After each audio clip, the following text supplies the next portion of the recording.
Hello, Dr. Tawana Worlds by birth, also known as a disruptor. Did you know that millions who grow up in poverty also die in poverty?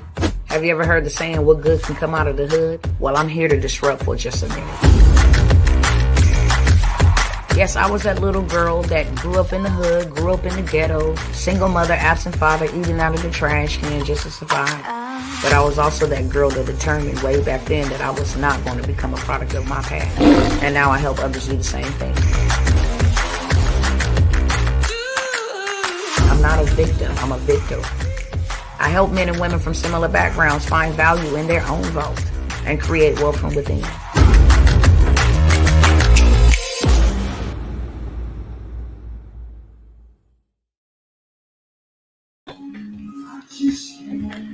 What's going on, y'all?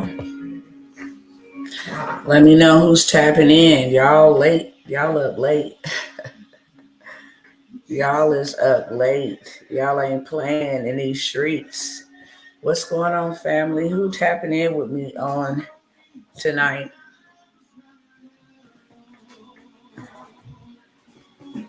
You love what I do? Bless God, for real. I'm not even going to front and try to act like it got anything to do with me, but thank you. Thank you so very much. What's up, Louisiana? I'll see you in the building. Represent then. Represent then. Let me go ahead and get set up over here, y'all. What's going on, Lee B. White? I just came by here to say we can finish strong, you know. There's a lot of things that's getting ready to change. I've said that. I want to keep on saying that, you know, to just reiterate that there are a lot of things that's changing and that you guys will see the manifestation of that change, especially pertaining to a lot of the things that I've come by and did. You know, a lot of the things that I have done over the last 3 years, like I have just served, and I'm not going to never stop serving. I'm just serving in a different way. But y'all know I always like to come by here while it's still my appointed time. Come by here and let y'all know what it really is. And then offer you a solution to a problem. That's what I am, a problem solver. You are a problem solver. We are all problem solvers. Whether you are showing up to solve people's problems or not, you are a problem solver, okay? You can talk somebody off a ledge. You can encourage somebody. You can pray for somebody. You got a gift or a resource or a skill or a talent or experience that you can solve somebody's problem. What's going on over here? Instagram and what's going on TikTok. If y'all don't mind, you know what I'm saying, help me beat the algorithm and get me in the For You page by simply pressing those hearts. Smash those hearts if you don't mind. Okay? It's free.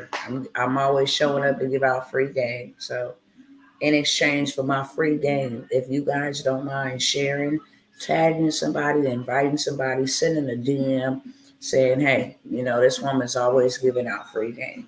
Now, I do know that I'm not for everybody, and that's cool, but I'm here for somebody, and that's even cooler. That's the way I look at it. I'm not going to ever please everybody. You're not going to ever please everybody. Somebody's going to always find something wrong about what you do. But as long as you please somebody, as long as you show up for somebody, as you may not reach the world, but what you do can mean the world to just one person. That's why I show up, okay? What's going on, Sister Melody, Dawn? What's going on, Roll Tide? I see y'all. Live, love, and learn. What's going on, beautiful? What's up? What's up, T. Son of Johnson? What's going on? I see my peoples in the building. Who's tapping in over here on TikTok? Let me shout you out too, because you matter to me. Okay, that's why I show up, because I love y'all. I don't have to know you to love you. I do not have to know you to love you. I love you because I'm commanded to love you. I'm love you because I'm commanded to make sure you straight like I'm straight. That's what's wrong with the world and a lot of people in the world. They get the resources, they get the knowledge, they get the information. You know what I'm saying? They change their lives, they build nice things for their family, they go off riding their white horse, and you know what I'm saying? They brothers and they sisters not straight. And that's a problem. Because I'm a straight up kingdom baby, okay? And my daddy, my father, told me that if you love me with all of your heart, your mind, your soul, and your strength, and you love my creation, who is your brother and your neighbor, as you love yourself, then look, period. Period. I can do something with that. So I just follow the protocol, the manuscript from the manufacturer. And I want to let everybody know that I love y'all. If I didn't love y'all, I wouldn't show up. I love to be me. I love to be different. I'm different than any other coach. I'm different than any other mentor. I'm different than any other woman. Like literally, I come out here and I serve my people. I serve. And not only do I serve, I exude and I amplify strength. That I don't care what you go through, what life throws at you, what you have to endure, what trial or what tribulation may come upon you. You understand what I'm saying? That you can get through it. You talking to a person who ain't known nothing in her life but loss and chaos. Okay, that's it. But I still show up. And that is my greatest message. May my life preach more than my mouth. May my life preach more than my mouth. You can win over folks with just your character. You can win over folks with your fruit. We're supposed to be bearing fruit. And this ain't even on no religious mission, but y'all already know who I am. Okay? And for some of you who don't, this is who I am. I don't think it's hard to serve and obey the Most High God. And if anybody want to know where I get my boldness from, if anybody want to know where I get my strength from, if anybody want to know where I get my joy from, if anybody want to know where I get my tenacity from, if anybody want to know anything about where I get my wealth from, I'm going to tell you the biggest secret right here, right now. And this ain't to sell nobody nothing. This just to keep it 100%, because all I can do is tell my truth. You responsible for your truth, but I'm responsible for mine. I can't say no man put me in no position. I can't say that no man had my back. Like had my back. I'm a person that ain't never really know what love is. I knew what dysfunction was. Dysfunctional love, but not real love. Like not somebody like really having your back. Like not somebody really, you know what I'm saying, wanting to love you back. Just as much as you wanted to be loved. And that's my relationship with my father. Whether people believe in him or not, I do. People don't want to serve you, I do. People don't want to worship you, I do. Okay? Let me be the one. And as I have kept that attitude and I have kept that type of heart towards God, it's a covenant. I'm not going to say he has no other choice because he got any choice he want to choose, but it's a covenant. A lot of the words say, if you do this, then I'll do that. It's a simple remedy. It's just a simple, we make it complicated. Religion makes it complicated. All this other stuff that you got going on out here. And that's why you see what's happening out here happening. Because religious folks, we got too many religious nuts, and that's what push people away. Where did I earn my doctorates from? I earned my doctorates in demon slaying, straight up. I have a doctorate of divinity, which means I know the letter of the law and the execution. I've served out here in these streets. I've been the wife of one man. Ain't never cheated on him. Okay? My kids are honorable. I've done my good deeds in the community since 2005.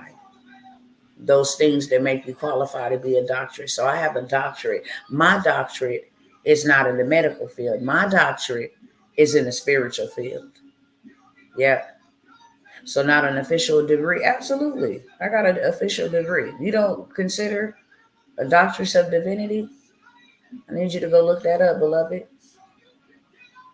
I need you to go look that up. What is a doctorate of divinity? And then that'll tell you that it's the same type of doctorate degree if I went to a 4 year college. Because you got to have skin in the game to become a doctorate. So yes, it's absolutely official. You want to try it? You want to try it and see? Huh? You want to try it and see? You pressing me over here? What you? Who is you? With an unknown username? Go Google me, okay? Dr. Tawana Worlds. You'll find me on the internet. We're gonna keep it moving over here because I got a whole audience of family that ain't got time for the silly willy today. Go Google me, Dr. Tawana Worlds. You find out everything you need to know, including the school I graduated from. But I will let you with this last gem. It's called Saints of Value. That's where I graduated from. What's going on, Patty 888? What's up? What's up? What's up, family? I'm speaking to you. Good. Good. I'm glad I'm speaking to you. I showed up here for you on tonight, okay? I showed up for my family. But I just wanted to share that little quick intro, real quick, about if I don't do anything else outside of serving y'all. And you got to know that if I show up to serve you, it's because I love you. Some of my people are the hardest people to deal with on the planet Earth. And that ain't no shade to my people because I love my people. You got to have some skin in the game and you got to have some love for your people to deal with my people. Everybody else can get along. Everybody else can unify. Everybody else can unite. Okay? But we have the biggest issue doing all of the above. It's not easy out here trying to get your own people. You feel what I'm saying? They look at you like you the enemy. And the real enemy is the enemy, and they look at them like they are the Supermans, the heroes. For real. So it's hard, and a lot of people get in the game and try to, because they passionate and there's a burning desire on the inside of them, for justice. This ain't something that I just had happen to me overnight. No, ma'am, no, sir. I could tell y'all stories. As a child, I used to think, and it might sound crazy to y'all, but as a child, I used to think that because my birthday was January the 19th and Dr. Martin Luther King's birthday was January the 15th, that we had some type of connection. And then it don't matter where I went in the hood, and I was raised in the hood. And I saw the degradation of my people, like the elders drinking winos, pants down, you know what I'm saying? Standing on the corner. They cool, love them, okay? But they dysfunctional. And I used to just walk around as a child like, something is off about this. This ain't right. Welcome, Armando. I'm glad you're here. I would bust you out right now and show you that honorary degree, that doctorate degree. But what I'm going to do is block you, okay? If my real people want to see it, it's on my Facebook. You just here to be a distraction. And I'm going to send you packing. But before I send you packing, let me tell you this. You ain't even got no profile. You ain't even got no name. You feel what I'm saying? You just up here as a whole troll. But what I am going to tell you before I send you packing, and TikTok has a funny way of sending these devils over here. Okay? But devils keep coming. Devils keep getting gunned down, period. And I'm going to send you out with this one right here, beloved. Satan, the Lord rebukes you. You want to know what that means? May the Lord punish you. Peace. Let me block this clown right here with no account. I can't even take you serious. What's up with my voice? What's wrong with my voice? Nothing wrong with my voice. It's a little hoarse. Walked into Wally World and came out with my throat on fire. What's wrong with my voice. If you want to be 100%. That bad boy was over here burning like never before. Y'all stay safe. Your born day is January 19th. Look.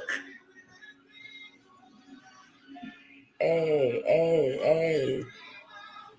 What's up? Make sure you tap in with me. I'm going to definitely shoot you out a blessed birthday. You may not celebrate it because I see you say it's a born day. It's a born day. And I know some of my brothers, they use that type of lingo. Um, don't celebrate birthdays. Okay. I celebrate every day. A birthday to me is just another remembrance how closer I'm getting to the end, which makes me enjoy life. I don't hear it, love. It sounds like the video is dragging or something. Really? Well, Satan, the Lord rebukes you, trying to mess with the airways. What about now? What's up? Can you hear me? It might be on your end. If everybody else can hear me over here, let me know. I thought you was talking about like the raspiness, but I didn't know they was over here doing their shenanigans. But yeah, as a child, I'm good. Okay, cool. I've always saw injustices and I always wanted to solve them ever since I was a child. We could be actually driving down the street. I see a man beating on a woman. I'm hopping out the car, like period, with that bad boy running still, rolling. And my mama used to get so mad. She'd be like, girl, somebody gonna hurt you. Somebody will hurt you, put you down about doing that. But I just knew, no, let me get in the middle. If he see me, get in the middle, he won't hit her. So I would get right in the middle. I didn't have to know. We'd be walking down the street or whatever. My mama used to be burnt up. So this ain't something that was just overnight. I just thought like, oh, okay. Yeah, it's a combination of things that I saw in my life. It's a combination of things. And I'm always, I'm a great thinker. That's what I'll say. I'm a great discerner. That's why I don't roll with a lot of people, y'all. I like to hear my own thoughts. I like to be in communion with the Father. I like for him to speak to me. I like for me to speak to him. It's a relationship. So when I got to be around people, that interferes my communication, right? So therefore, I don't be around nobody. The most I come out is when you see me here on this live, for real. When I go out into the marketplace, when I got to go out and go to appointments, I absolutely loathe going because I don't like being around a lot of people. Energy is real. Energy is real, and people energy, you know what I'm saying? That may sound like a superficial word to somebody, but energy is real and it's transferable. I don't know if y'all ever seen that movie by Denzel Washington called Falling, but that movie helped me a whole lot understand how real the spirit realm is.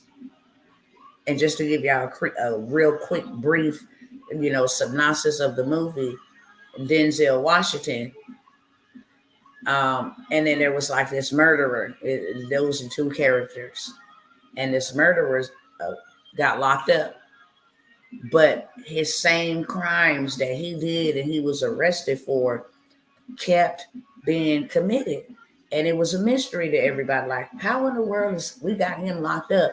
But the same style, type of murder, all of that is still being carried out. So they found out, they traced it all the way back to where he was out before he got arrested, and he went to a burger joint and he used to sing this song. And the people that were like copycats would sing this song whenever they killed. So they traced it all the way back to the burger stand where he handed the man the money to pay for the burger. And the song that he was singing, the man that was taking the money for the burger started singing it. So that spirit hopped in him. And then when he got off and he got in the car with his mama, he hugged his mama. Now his mama singing the song. And then she go to work, and then she touch her coworker. Now the coworker singing a song. This thing just spreading everywhere. It was about, it's a spiritual movie. It's about spiritual, warfare. But that's the reason why I don't like being around a lot of people. Not from that movie, but for real. And I know that some of y'all can attest to this. You ever talk to somebody on the phone with a negative spirit? A sad, down spirit. How you doing? I don't know. I'm just barely making it, man. Life is just so hard. And then all of a sudden you get off of the phone with that person. Now you finding everything wrong with your life. And now you sad for no reason. And now you unmotivated. You think about all the things that are happening in your life. Anybody outside of me? That's why I don't talk to everybody. These are gates. So I protect these. These are gates. So I protect these. This is a gate. So I protect it. Okay? This is a gate. So I protect it. Period. Lay hands on no man suddenly. I ain't touching you. Okay? I'm just not going to touch you like that. I'm not going to listen to everything. I don't eat food from unfamiliar tables. You'd be like, Dr. T, you want to watch this video? Check out this video? No, I need to discern if that's something that needs to go in my ear gates. I don't watch scary movies. I don't watch anything demonic, anything with bloodshed. I don't watch any of that. I watch what go on my eye gates. Because those are gates. So I don't like to be around a lot of people, but I love the people. Because this is something that was birthed on the inside of me since I was a child. I always knew that I was going to stand up because injustices bothered me. Most people don't know that I ain't never had a graduation until my oldest daughter turned 18 years of age. My kindergarten, I was fighting because people was up in there trying to bully people. I don't let people bully people on my watch. I don't let nobody talk about you on my watch. We don't engage in negative conversation. If we can't help you, then we don't need to be talking about you. So that's why I don't hang with a lot of people. All that gossiping stuff, I hate it. I will expose it quick. You call me, want to tell me, hey, girl, such and such. Hold on for a second. Let me dial that girl number up that you talking about, and let me put you on freeway. It's a lady right now still offended with me to this day because I did that. Now we're going to nip this in the bud. Whatever you telling me should be told to her. And I don't think that it's right that everybody else knows how you don't like her, but she don't know how you don't like her. No, let's be grown women about this, and let's get on the phone call. And then when she answered the phone, I'm like, hey, homegirl got something to say to you. Okay? Because I don't want that negativity in my ear gate. Ooh, them devils was mad, boy. Them devils was toasty mad. I don't play that type of stuff. You are not finna sit around me and degrade another human being if you ain't helping them. So as a child, if you're trying to fight somebody and bully somebody, I'm not a fighter, but I am a defender. Two totally different things. I stand up for injustice. And I don't care who it's for. I don't care what color your skin is. If it's an injustice, I'm going to stand up for it. And that's something that's birthed inside of you. That's not something that just happens overnight. That's a passion. That's a gift. That's a talent. That's a purpose. That's birthed in the inside of you. So I don't play that. I was the one in my family that broke pretty much every curse and still working on the last few. You feel what I'm saying? Real talk, because I ain't going to never sugarcoat nothing. My family genealogy, generationally, had some demons for real. Abuse, drugs, alcoholism. I'm not supposed to be married. The women in my family didn't believe in marriage. Most people don't know that I was a female pimp. That sounds stupid even saying that. But real talk, you ain't getting no skin because I was raped and molested so many times that sex was not a thing for me. I could actually talk you into what I wanted. I had a dude that provided the weed, and he came over there and sat down with the dude who provided, you know what I'm saying, the allowance, and he came over there and sat down with the dude who provided the vehicle, and then he came over and sat down. So marriage was not a thing in my life, and in my mama's life, and in my grandma's life. We don't get married, but broke that demon head right completely off. Been married, going on 17 years this year. I always knew that I was a wife, period. I always knew that I was a wife. I always knew that I was different. I was not no hoe. I was not out there in the street trying everybody. No, I knew I was a wife. And so I hung around with men because I wanted to know how men treated women. And I found out that every man had a real solid woman at the house and the freaks they had in the streets. I listened to how they talked about them. I'm like, I could never be talked about like that. I could never be talked about. So I stayed away from it.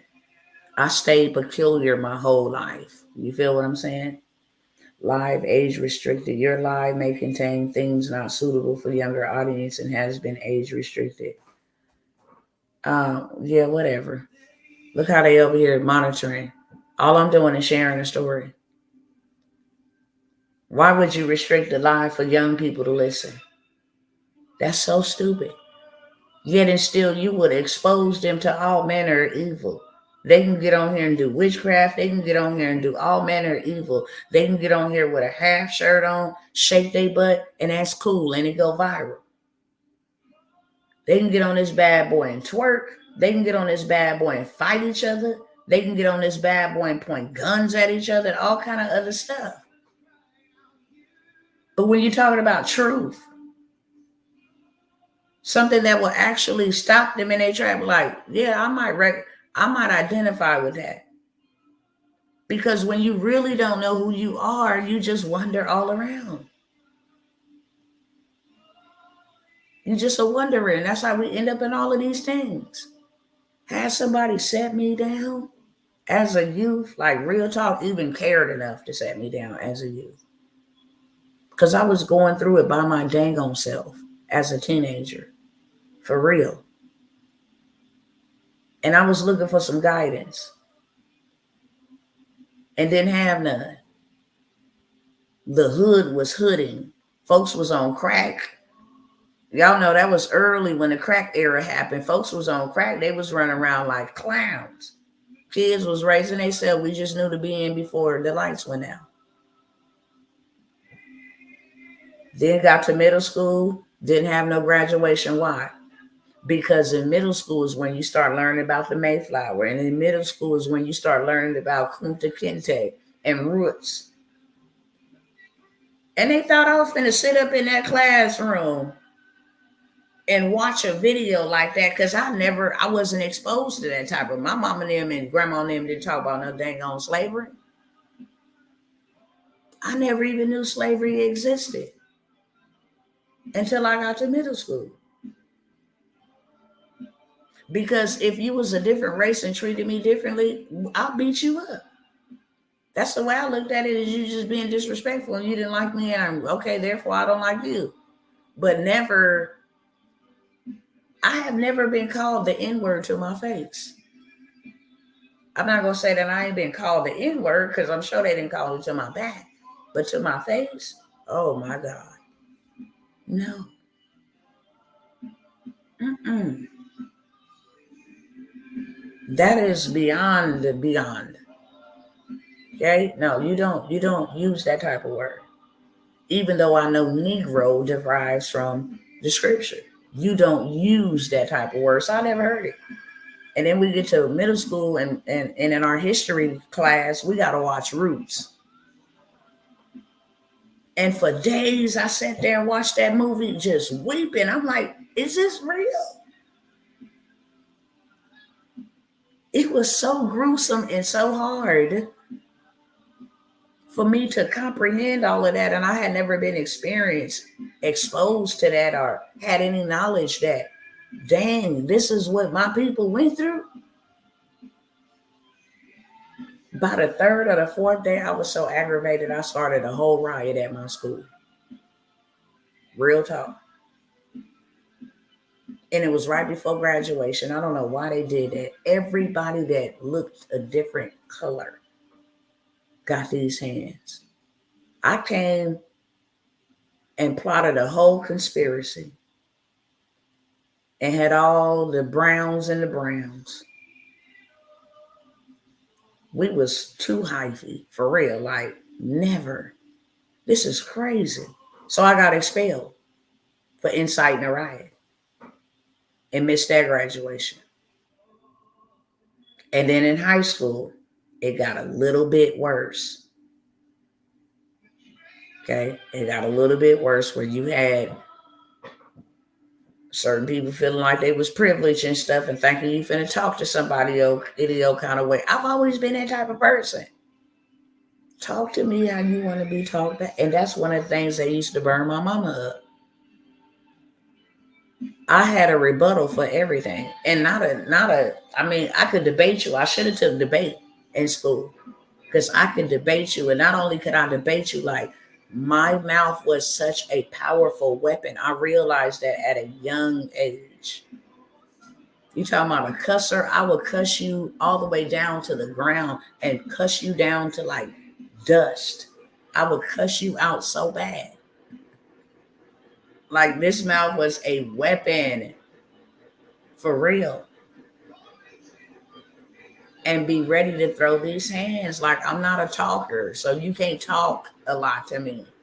I'm not finna get out there and get windy with you and sounding like some chihuahuas. No, what's up? Run up.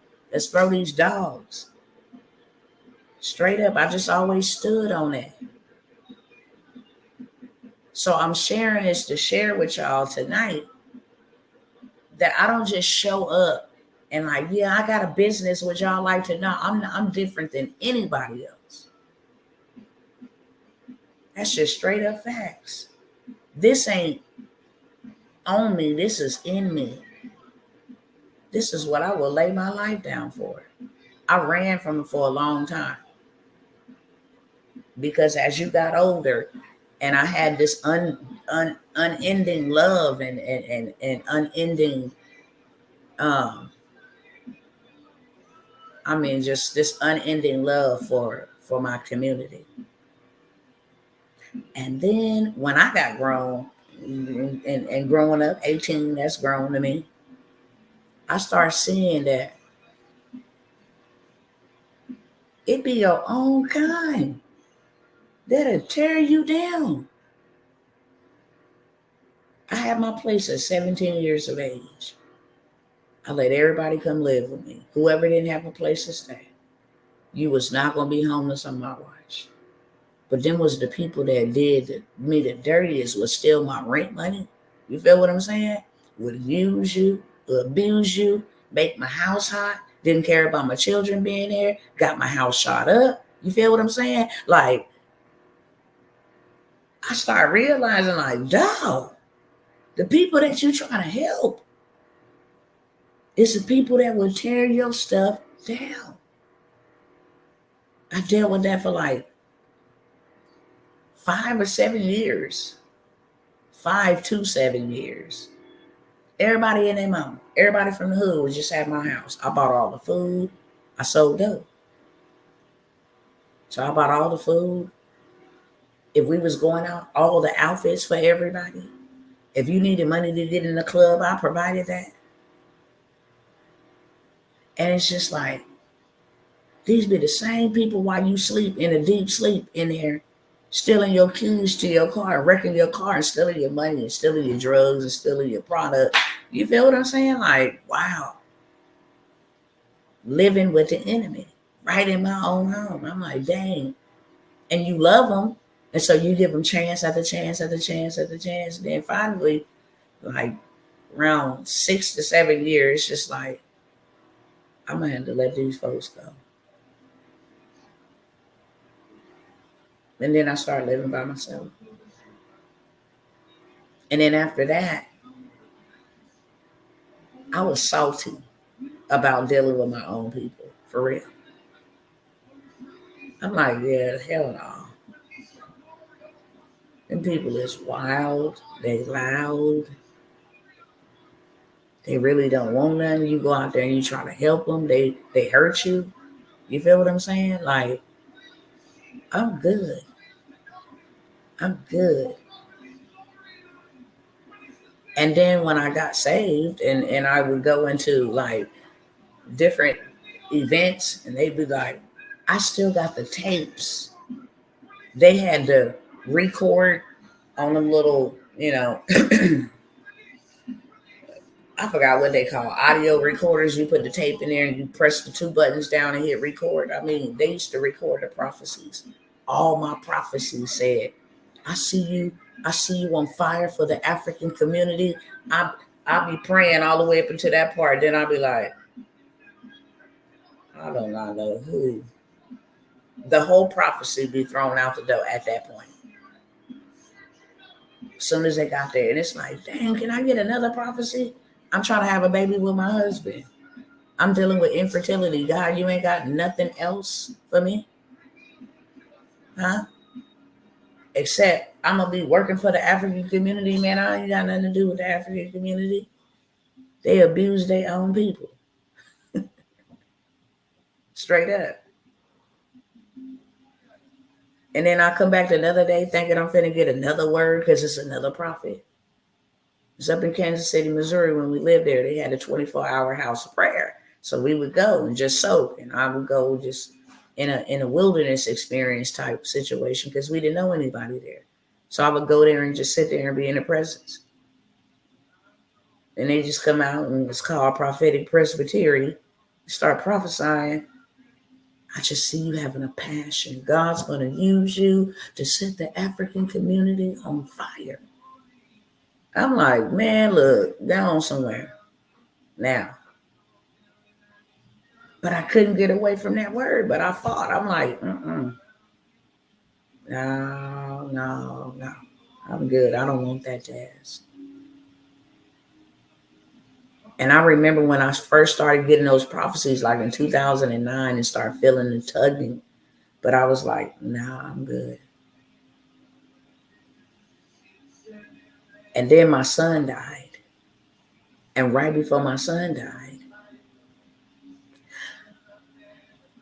I heard the Most High tell me again, I'm working at the post office. This is the model job. It's absolutely the worst job. Y'all put some respect on them post office employees. They go through hell to get that mail to you straight up. Let me say that right now.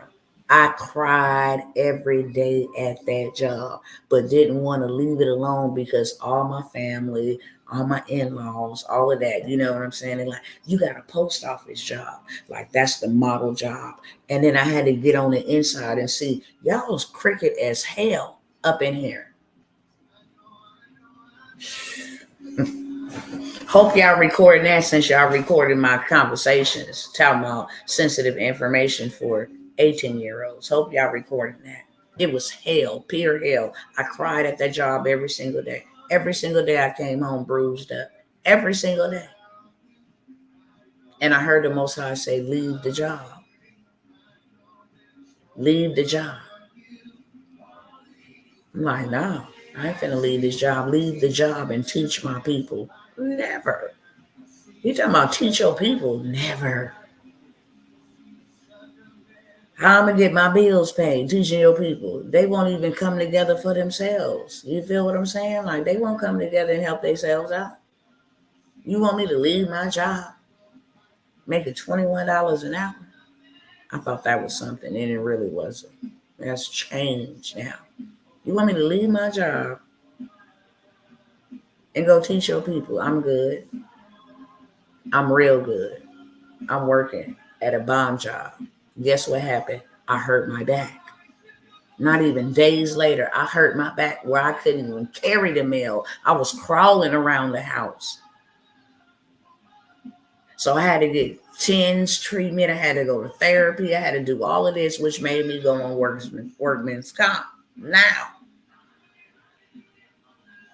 he's like, you going to teach my people because you can't go to work. How about that? I'm like, no, I'm not finna teach your people. My back will be good.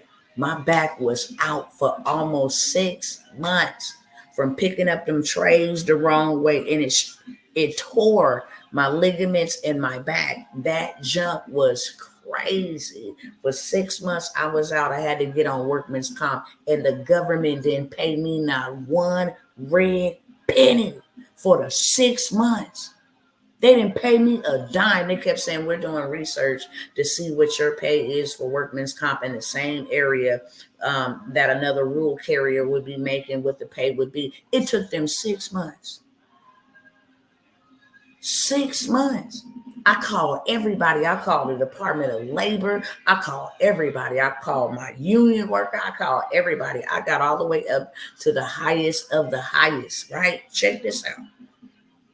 I said, I'm calling to make a complaint against the United States Postal Service.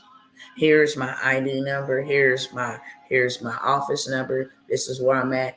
And the man took all my information. He said, I said, I want this to go to the supervisor, somebody. He said, ma'am, I'm going to tell you the truth. We don't fight each other. They're a part of the government. We're a part of the government. We're brothers, and brothers don't fight each other. Boy, they almost took me out with that, for real. I was like, what? He said, I'm going to take your complaint, but it ain't going to go far. I'm going to just be real with you because we don't fight with each other. You can't come over here and put us against them, and you can't go over there and put them against us. That's not how we work. So you just going to have to wait it out. I was done. So now I'm praying like, oh man, what am I gonna do, man? Rent is due. I ain't got no Pampers. I got a young baby. I got a 10-month-old baby. No Pampers. And you know what the most I say? You're gonna teach my people. And by this time, I was mad. I'm like, well, fine. All of this suffering and stuff, fine. You know what I'm saying? Anybody want to get taught? You know what I'm saying? Anybody want to join me on this journey? And then people was like, yeah, I do. And he would have me on there praying with these people for hours, like a full shift for hours. And then one day the lady said, what's your email address? And I gave her my email address. And she was like, oh, okay, check your email in a minute. I'm like, okay, I had $1,000. This lady sent me $1,000. She said, God put it on my heart, send you $1,000. Then right after that, my auntie said, I don't know why, but I just feel led. Like, what you got going on, niece? Everything all right? I just ran into her. I'm like, this post office. She's like, you need me to pray about anything? I'm like, this post office had not paid me. I'm just devastated that I work for the highest of government official and they have not paid me. She said, don't worry. God told me to pay your rent till they give you your money back. I was like, what the heck? Every need, every bill was met. Back got healed. It's time to go back to work. So I'm like, well, they calling me to go back to work, so I got to go back to work. Are they gonna fire me? One thing about the post office, you don't deliver the mail. You just say, okay, today you say I'm calling off. You go to federal prison. That is a job that no. You don't deliver all that mail, you go into federal prison. They find mail in your car that you drop because I deliver mail from my car. Rule. They find any mail dumped somewhere, any mail hidden somewhere, any mail dropped that didn't get delivered, prison. So it wasn't like, yeah, you can just call and be like, yeah, I quit today. No, ma'am, no, sir. So I'm like, it's time for me to go back. He was like, no, put in your resignation. Tell them in 2 weeks you out. I'm thinking about what everybody else is going to say. My family going to say, my husband going to say. It's like, I said, I want you serving. the people and teaching the people. I was like, okay, I'll do it. But really, intentionally, I was not going to do it. I was going to do it on my own time, shall I say. And then he said, okay, I want you to read the book of Job. I never forget. He was like, I want you to read the book of Job and I want you to eat it. I want you to eat this scroll. I want you to eat it. I don't want you to go to sleep. I want you to read this whole entire book of Job in one day. I read all 47 or 48 chapters of it in one day. He said, you will not be able to go to sleep until you read this. And I read that. And I didn't really, I was like, oh, okay. I just read it because you said read it. I didn't really understand it. But because I felt strongly, you better not lay down and go to sleep without reading this. Okay? So I read it. 2 days later, my son died. 2 days later. Dropped him off at school. He called me. Mama, I'm out of school. I'm playing with my little homeboy. I'm at his house. You gonna pick me up? Yeah. I'm on my way. I'm driving on my way because his school is where we just moved from, which is like 10 minutes away from the house.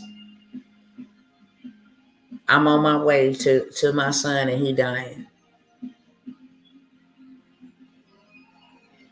And all I could think about, I wasn't mad.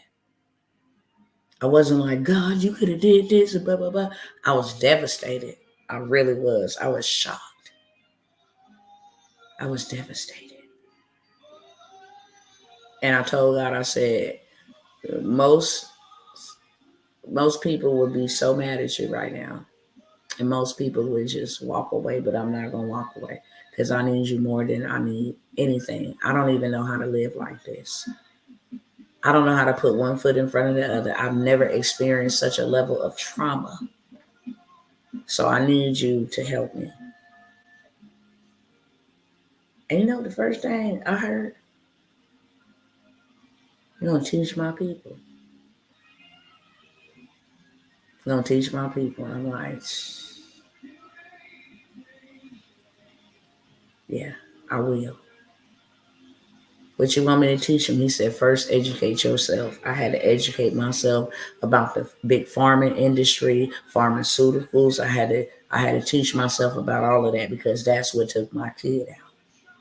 And then I had to start finding out that the schools get a bonus for referring the child out. And the pharmacist, the therapist who diagnosed the child get a bonus for writing the prescription, and the pharmacy get a bonus for filling the prescription. Then I started realizing that it was only melanated folks predominantly that they was putting their kids on these pills. And when I read that and I learned that, that's when something just, it's like he put fire to gasoline on the inside of me. It was on and popping then. Because it was like a movie began to play all of the atrocities and the injustices and all of that stuff over. It just like was flashing.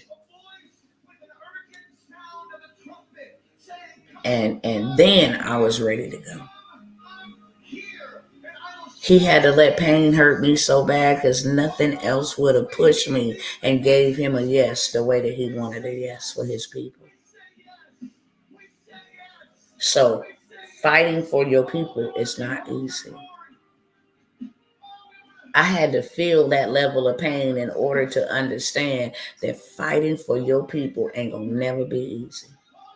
You're gonna feel pain. You're gonna feel pain. And they're gonna persecute you. And they're not gonna like you. And they're gonna talk about you. And they're gonna try to if I told y'all some things that just happened that my people did to me, that I was out here helping just recently.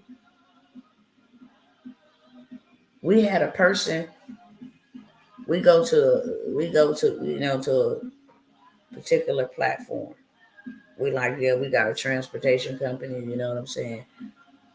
If you need a job just to keep you moving, make enough money, we're going to show you how to do your own business. You'll have the experience. Brother, come, all in the name of God. All in the name of God. Yeah, I believe in the Most High, blah, blah, blah, blah, blah, blah. You know, my family just moved out here trying to take care of my family, blah, blah, blah. Brother stole our van. Period. Stole our van. Even after he stole our van and got himself in a situation and got stuck out of state, we paid for this brother to get back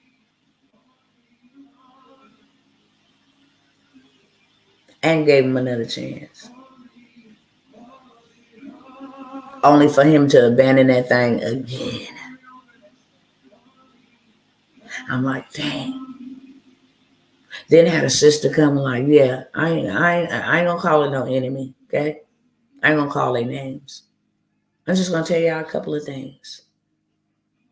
Had a sister come and say, I really need help. You know, ain't no money coming into my business. None of that, blah, blah, blah, blah, blah. I signed up for your program. Didn't even ask me, can I sign up for your program? I signed up for your program. But I used our credit card. And I need to make that money right back, like today.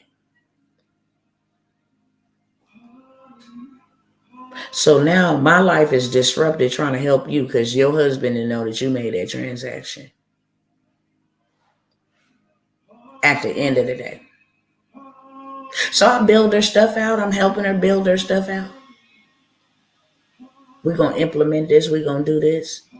Meanwhile, I don't keep anything from my husband. You feel what I'm saying? So trying to give her wisdom, like, you know what I'm saying? You might want to consult and talk. That has a tendency to cause problems in a relationship, yada, yada. Just trying to help her as a wise woman would, right? She started getting this stuff built out for her. Well, what's this? What's that? I'm giving her the game. Blah, blah, blah, blah, blah, blah. Shooting to her. This is how you do this. This is how you do that. She go back and say, I never got the services or the product. We straight up got Zoom meetings on Zoom. Logos created. Brands created. I mean, we got stuff. And that junk hurt me to my core. And the father said it wasn't ever about her spending the credit card. That was a lie that she told. She was after getting the free stuff. It was already intentional. She signed up. It's a little thing they do.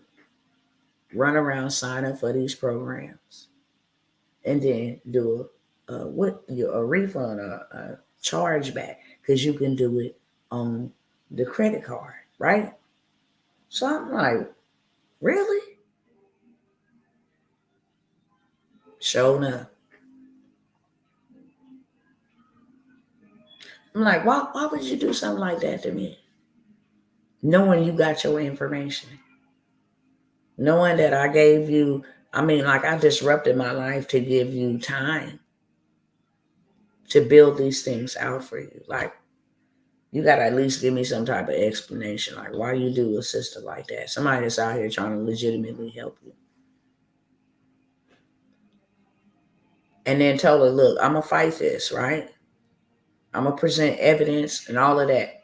This chick going to say, yeah, that ain't going to work. Because when you do it from a credit card is always going to give you the money back. I paid for this with a credit card. So American Express always going to give you the money back. Did not the Most High just tell me that that was a play that she did? I had our people come over there and start chatting amongst each other like, yeah, we gonna go in half on her program. We're gonna take her program and then we're gonna sell it. That ain't even half of the stuff. That ain't even half of the stuff dealing with your people. You put in a brick down, they picking one up. You put in a brick down, they picking one up. You put in a brick back down, they picking a brick back up. You rowing the boat, they putting holes in it. You rowing the boat, they putting more holes in it. It ain't never easy. You better be built for this. You better be built to deal with your people. I had to repent today, and I'm going to be real, because that was my own chastisement. Because for 3 years, I've been serving, and trying to serve the people, and serve the people. And when I first got called, he called me, and he made me go and eat from the book of Ezekiel. And I used to read and be like, I don't even understand what this is. All these thousand thee, and I don't even understand this.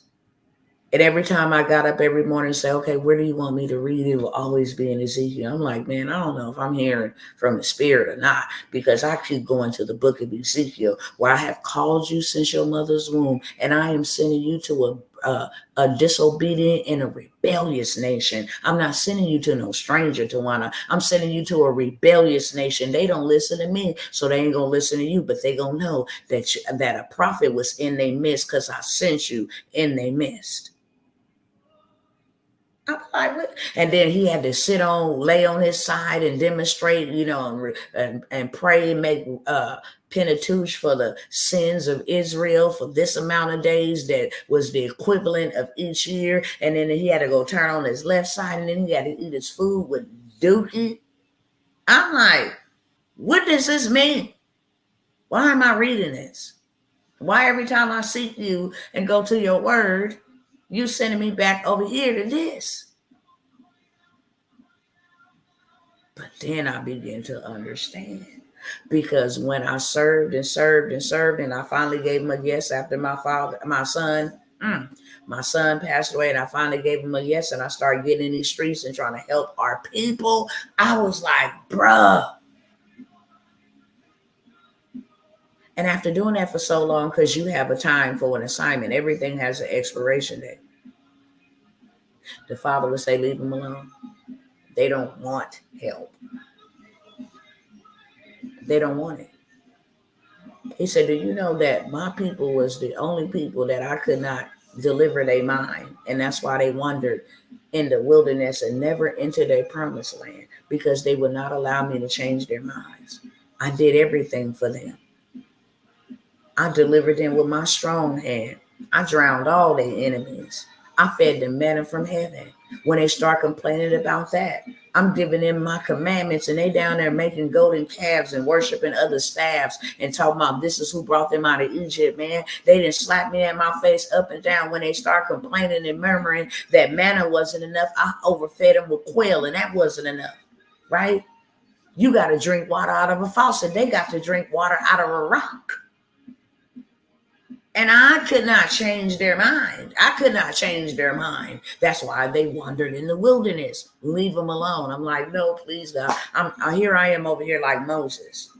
Please, God, give us a chance. I see all this stuff that's coming, God. You showing me all this stuff, and this stuff is going to hurt our people, God, and I'm tired of seeing our people hurt. Just please. And he'd be like, they ain't going to listen to you. And I'll be like, just please let me talk to them. Just please let me call them. Let me tell them that if we are called by your name, it's a particular people that could move heaven and earth. They're trying to do everything else but repent. If my people who are called by my name will humble themselves and seek my face and turn from their wicked ways and pray, then I will hear from heaven, and I will forgive them, and I will heal their land, right? I was like, well, maybe they don't know, Father. Just use me. You know what I'm saying? Like, I'll just give us some time, God. We need some time. Please just give us some more time. Don't let these devils roll up on us like this, God. We've been dealing with this for years. Please just give us some time. He just sit back and be like, they're not going to listen to me. They don't listen to me. They're not going to listen to you. Please, God. Please, God. I know I don't have a right to even keep coming back and asking you, but please, Father, I don't even know why I feel like this towards your people. You the one who gave me this feeling. Like I can't leave them behind. My husband told me I had a dream about you. I had a dream that waters was coming from the inland. They was coming up slowly by slowly, inching up. And I'm telling you, come on, the waters is coming.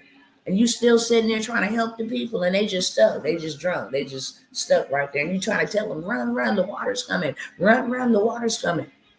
And they don't want to move.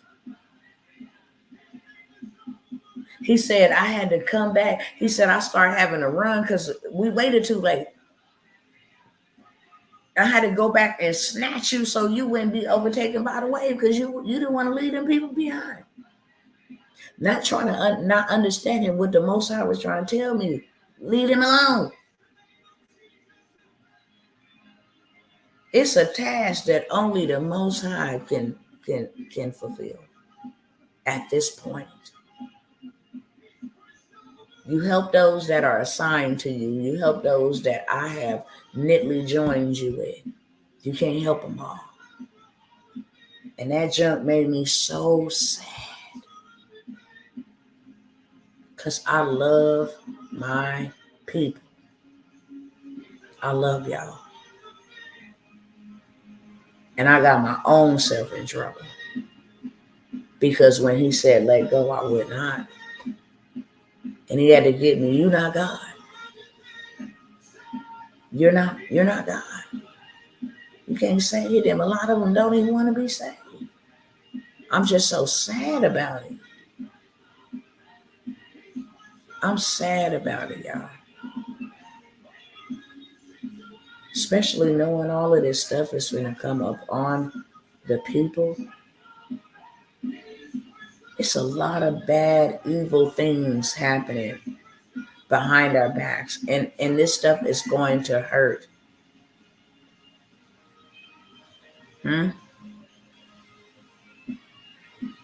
This stuff is going to hurt.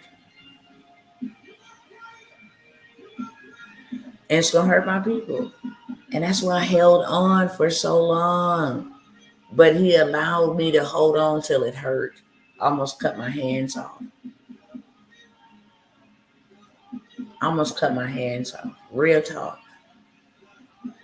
He like, no. I said, let go. They stubborn. They stiff-necked. They set in their ways. They act like they won't help, but won't implement anything. Won't stop doing the same stuff over and over and over again, expecting different results. They won't stop that. They won't change their mind to believe. When I say you can do all things, you think you can do some things, and you think you can do a little bit of things, and you think you can't do nothing at all. They don't want that. That ain't what Dr. T said. That's written in the scripture.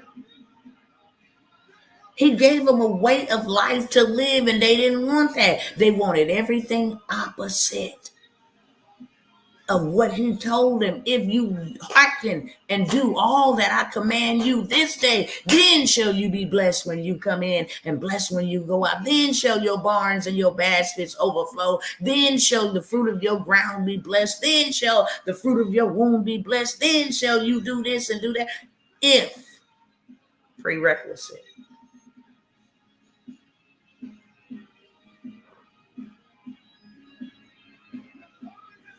And you look at the degradation of our people and you tell me, do they want help? Because he said, here's another big if. If my people, that ain't the world. Why was he so distinct? Why was he so distinct? My people, my sheep. Why was he so distinct? Because the world is the creation of God, but they are not all the children of God. That's why he had to make it plain. I am the God of Abraham, Isaac, and Jacob. I'm that generational God. You understand? And those who hearken and obey belong to me. You will know who belong to me by their love.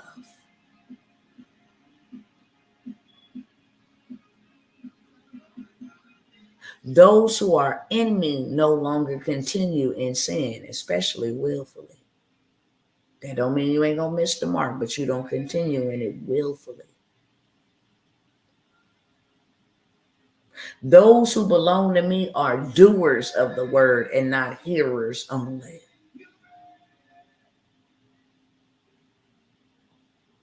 Many are called, but few are chosen. Very simple, simplistic, simple,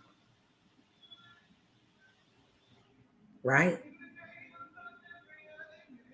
So everybody don't want help. Some help for people is sympathy. Some help for people is just a bunch of excuses. Well, you know what? I can't do it because the white man and always had their foot on my.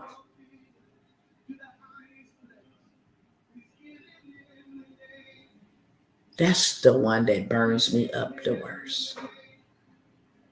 Yeah, they didn't did stuff, but who fault is that?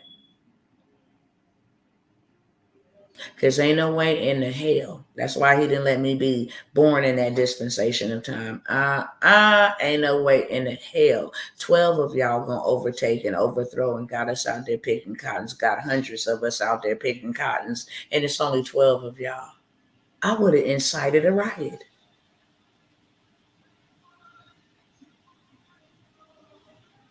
Straight up. I'm mixed with a little bit of Harriet Tubman. You feel me? I'm mixed with a little bit of Peter. I'm a little bit mixed with a little bit of gangster. No, ma'am. You ain't beat, man. You beat somebody on my watch. We gonna beat you. That's just the way I feel. Simple. I don't even understand how these millionaires and billionaires and trillionaires and gazillionaires is running the world. That's strange to me, Sway. I don't care how much money you got. You ain't supposed to be up there modifying the weather. You ain't supposed to be genetically modifying our food and vegetables. You feel what I'm saying? You ain't supposed to be genetically modifying our water.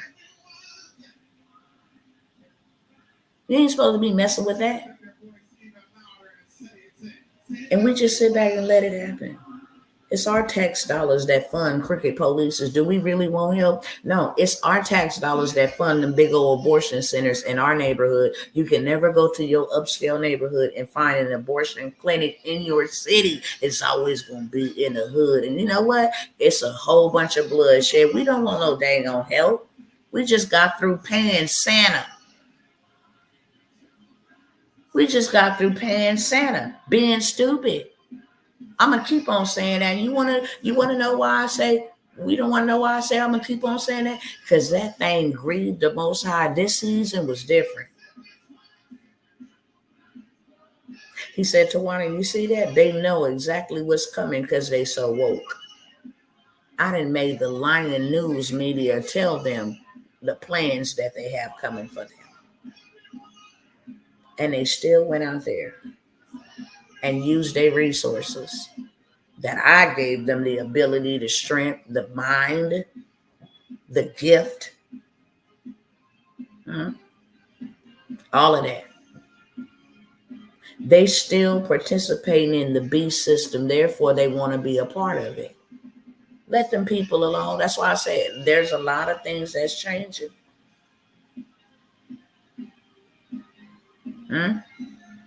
Who was that trying to plead with the Most High about who should actually be saved from his destruction of Sodom? Moses, Abraham. They eating it up. And the crazy part about it is, and I still have not been released to share this dream, but I just had a dream a couple of days ago that shook me so deep because the people was in grave danger and they still went on about their business as if they didn't see anything. And it was already upon them, y'all. It was already there. It was like all All the enemy had to do was bite him.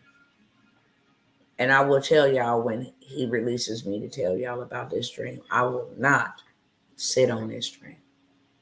Soon as he tell me to release it. Most of my dreams are dreams for me. But this one is a dream for the masses. He said, this is getting ready to happen. January the 1st, they are saying that we are on very high terrorist alert. You can go look up Don Bongino. He is a former police officer turned into like working for the FBI and all of this. All of these people are warning us that they have sleeper cells. I felt it strongly in my spirit. I said they're going to wait until it's time to celebrate and ring in the new year or something like that.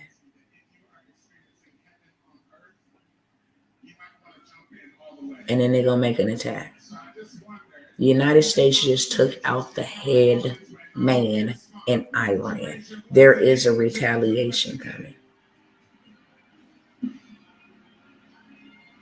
And then they finna let over 13 million, a caravan is on its way right now. 30 million of them, baby. I'm telling you right now.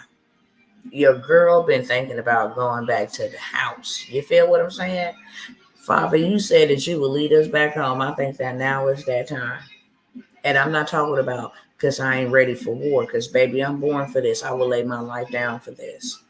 But the degradation and the devastation that's getting ready to come up on this nation, I ain't trying to see that crap.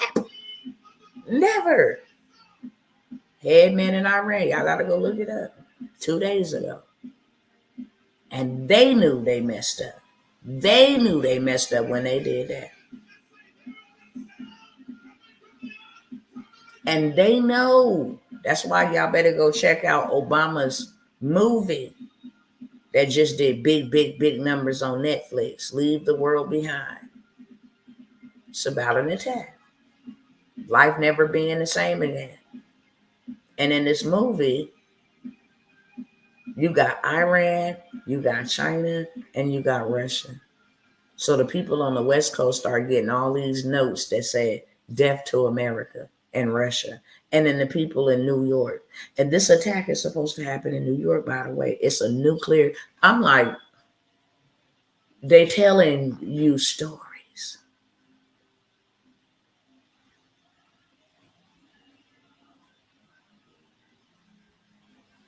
It's an election year. They will go, if a war pops off, it suspends the Constitution.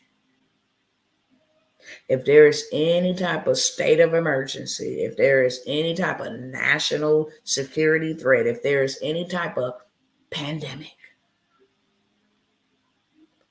it suspends the Constitution. Cell phones, airways, how you get money, withdraw money, all of that.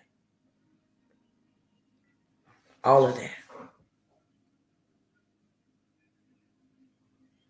There's some very perilous times upon us.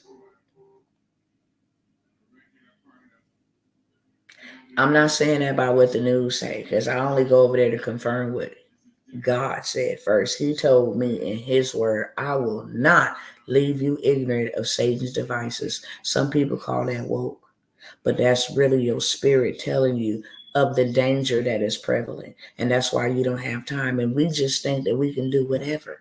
And see that scripture where if my people who are called by my name, if you read right up above that, it says, if I shut up the heavens so that there be no rain, if I send a deadly pestilence, if I send locusts to devour the crop, famine, if my people who are called by my name, that goes together.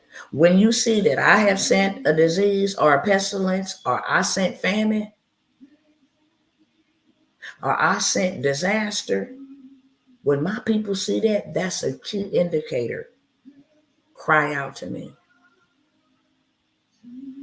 and I will hear from heaven. One thing about Israel, they was hard-headed, still is hard-headed. They was rebellious, still is rebellious. They want to serve God and the God of the zodiac, and they want to serve the God of the ancestors, and they want to serve the God of what you call that? It's not word. It's a word for um, herbs. Yeah, sage. They want to ward off evil spirits and stuff with sage. Well, Dr. T, you know our ancestors did that. How do you know? You weren't even alive when they was. You just heard that. You don't know what you're doing. You don't know what you're doing. Just because you read it, that could be deception. You don't know. So whoever wrote that could have been lying to you. I'm following the word, period. I ain't following no detours because that's what got our generations in trouble. Do you understand that no matter where we go in this earth, on any continent, we are the most hated people? That says a whole lot to you. We are the most mistreated people. We are the scum of the earth to people. The very scum of the earth that they can't stop making money off of.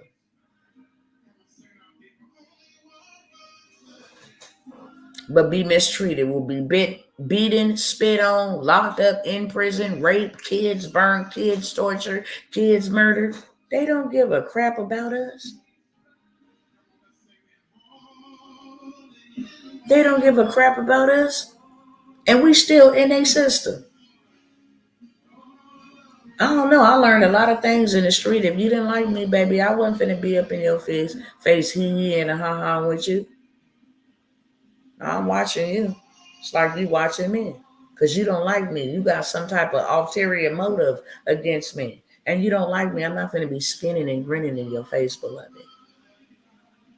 I'm going to be watching you like an eagle. Watching your moves while you're watching mine. That way, when you attack, I'm ready to attack back. I am more prepared because I have studied my enemy.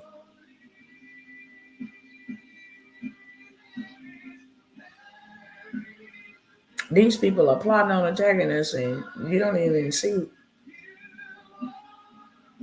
You're not taking the initiative to really do something. You're not really taking the initiative to do something. You're like, oh, I'll do it later. What if later don't ever come? What if later is too late? What if tomorrow we woke up and then all hell and broke loose? What if next week, every single day that we are alive, we ought to be living it. We ought to be living it like it's our last. Like, yeah, this could be it. I'm not going to spend my day in misery. I'm not going to spend my day in doubt. I'm going to be working and building something in case this is my last day. And that's how you get things done. Whatever I got to learn, I'm willing to learn. We're supposed to be building an ark because it's about to rain. You're supposed to be building an ark because it's about to rain. Just think, had not Moses built that ark, him and his family, because that's who was spared on there, would have been dead because of his disobedience. He was not told to fill the ark. When they walk by, what you building, man? The ark. Why? That's stupid. It's gonna rain. 10 years you said it was gonna rain. You're funny. You're a joke.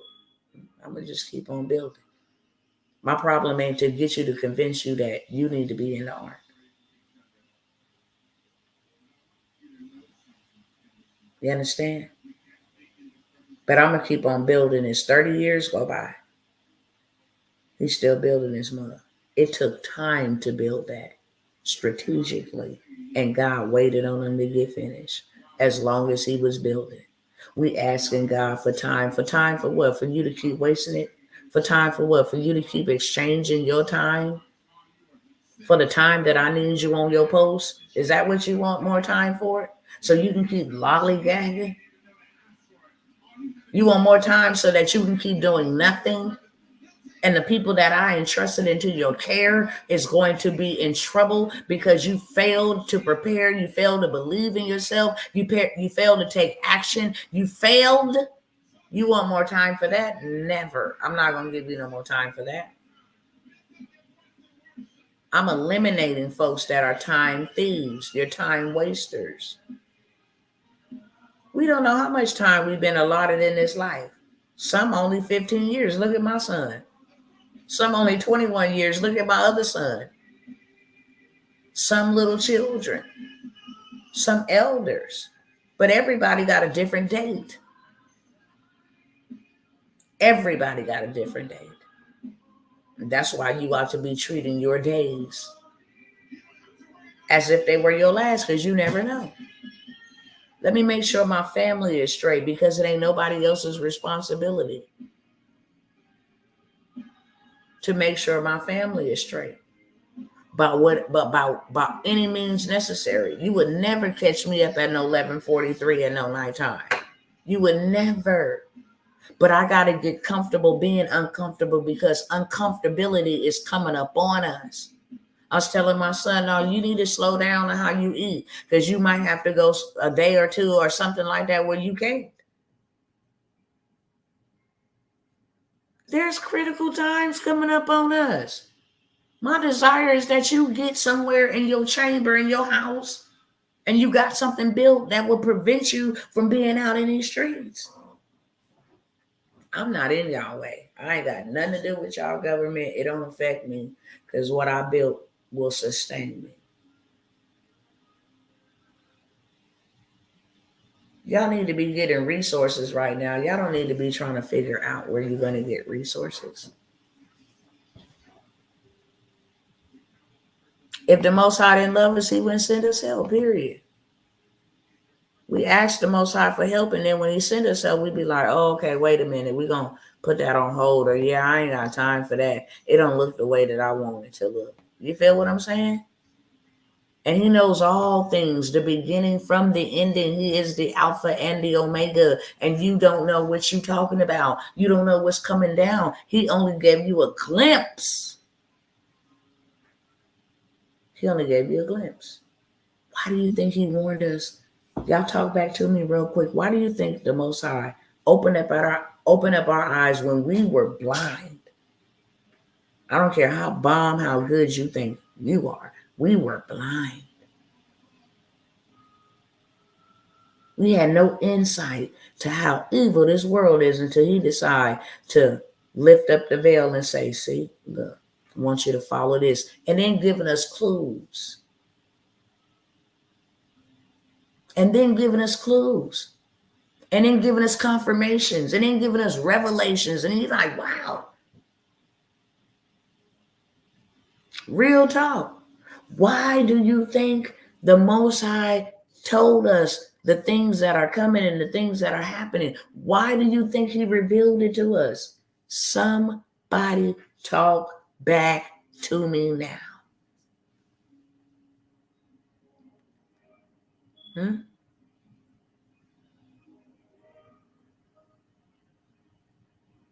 Tell me why. Do you think because we so bound? Do you think because we gods? You know? Do you think because we special? No. Number one, he loved us too much. He said, I will that no man perish. I will that no man be lost,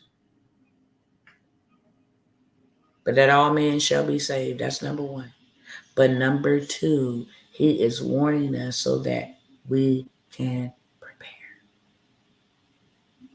Name one time in the scripture that the children of Israel didn't have to prepare. If he said move out of Egypt and get to Goshen, that was preparation. If he said march around the walls of Jericho, that was preparation. If he said, David, you can go in and spoil the Amalekites, that was preparation. You got to stay under this tree, and when you hear it whistle, then you know that I have gone before you. That was preparation. That was instruction. Israel, I'm about to deliver you. I need you to go get a lamb. I need you to sacrifice it this way. I need you to have your shoes on when you eat it. I need you to have your walking staff in your hand. I need preparation. I need y'all to get from this place to that place. I need y'all to cross through the Jericho. I need y'all to get from this land. I need y'all to get out of the land of Canaan. And I need y'all to go into Jericho. And I need y'all to do. Hello, somebody. Am I talking to somebody that read the same word that I read?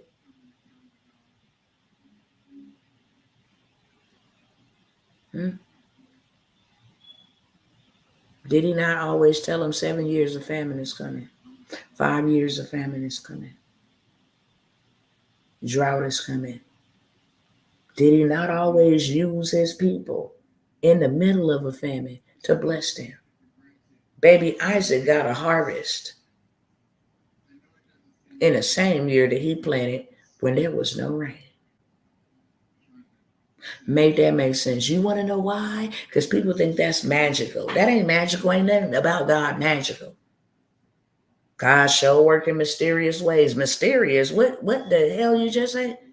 Mysterious? Ain't nothing mysterious about God.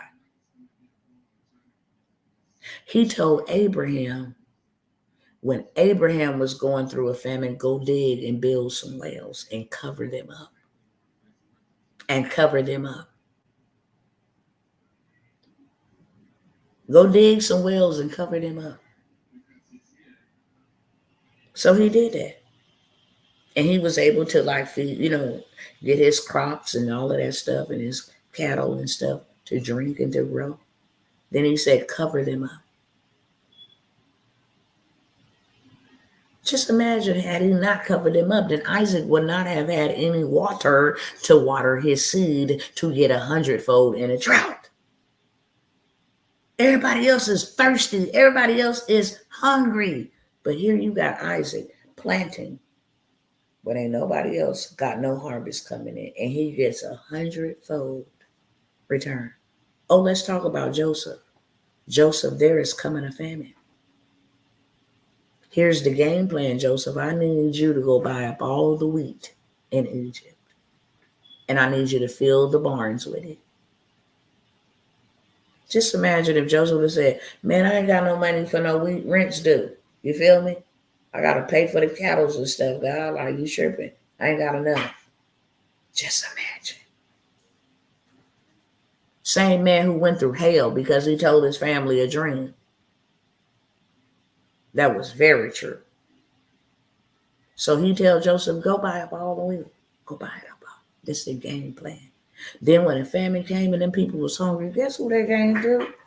Shoot, Joseph got a dang on 10-figure business in the middle of a famine. They came to Joseph and they was like, you gonna really let us starve? He was like, I will. Well, we don't have nothing to eat. Well, what you got to sell in exchange? We can barter. Well, we got our houses. Oh, I'll take those. And matter of fact, let me just give you enough wheat to keep you coming back in 6 months.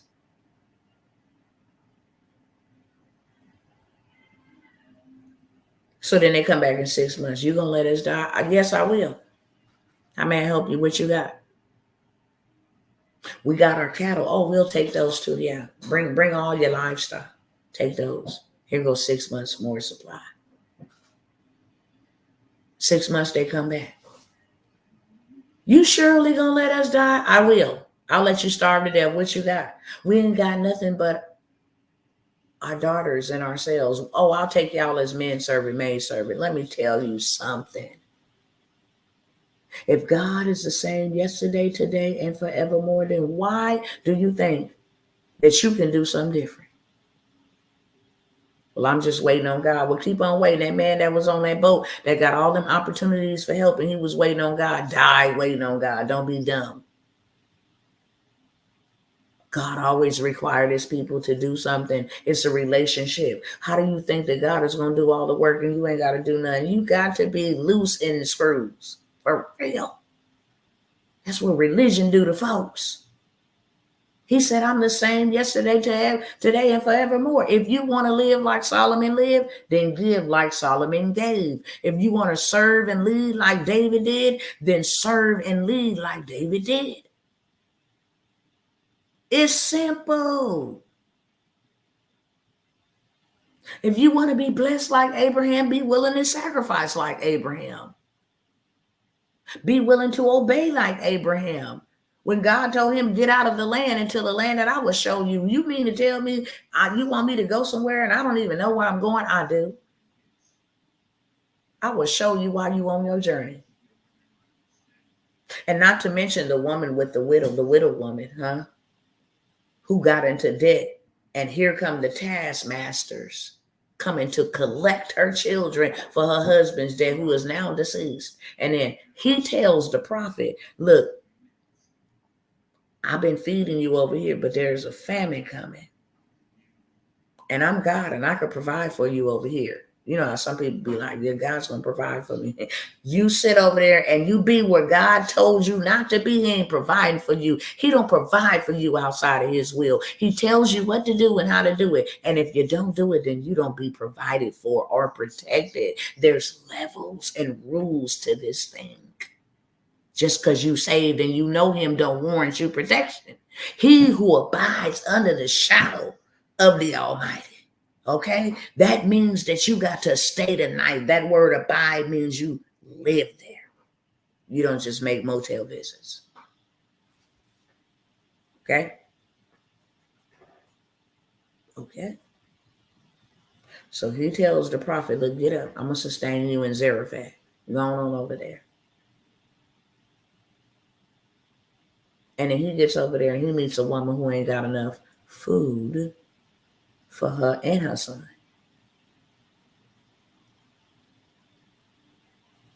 But he tell her, wait a minute, hold on, give me some first, because I was sitting here and the Most High told me that you're going to sustain me. So we're going to bless this. Go make some, but give me some too. Y'all ain't catch that, because that's what God will tell you to do. I know your little is a little, but give me your little so I can make it a lot. And that woman never ran out in the middle of a drought and a famine. Make that make sense. And then the woman with the oil.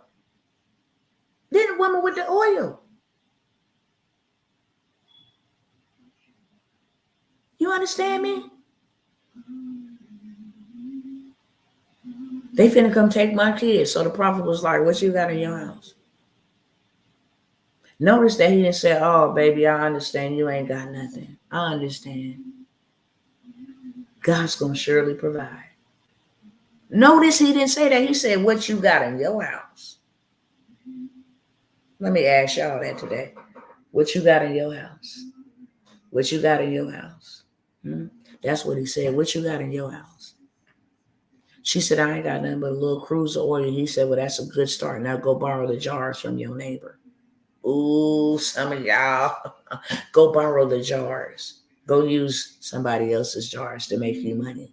I hope y'all picking up what I'm putting down. Go use them credit cards. It's finna be shut down anyway. The dollar finna die. You ain't even gonna have to worry about really paying it back, okay? Because I'm gonna crash it. I told my people to go and spoil them. Okay, the problem is my people ain't went out there and spoiled them. So I can't spoil them because they ain't spoiled them.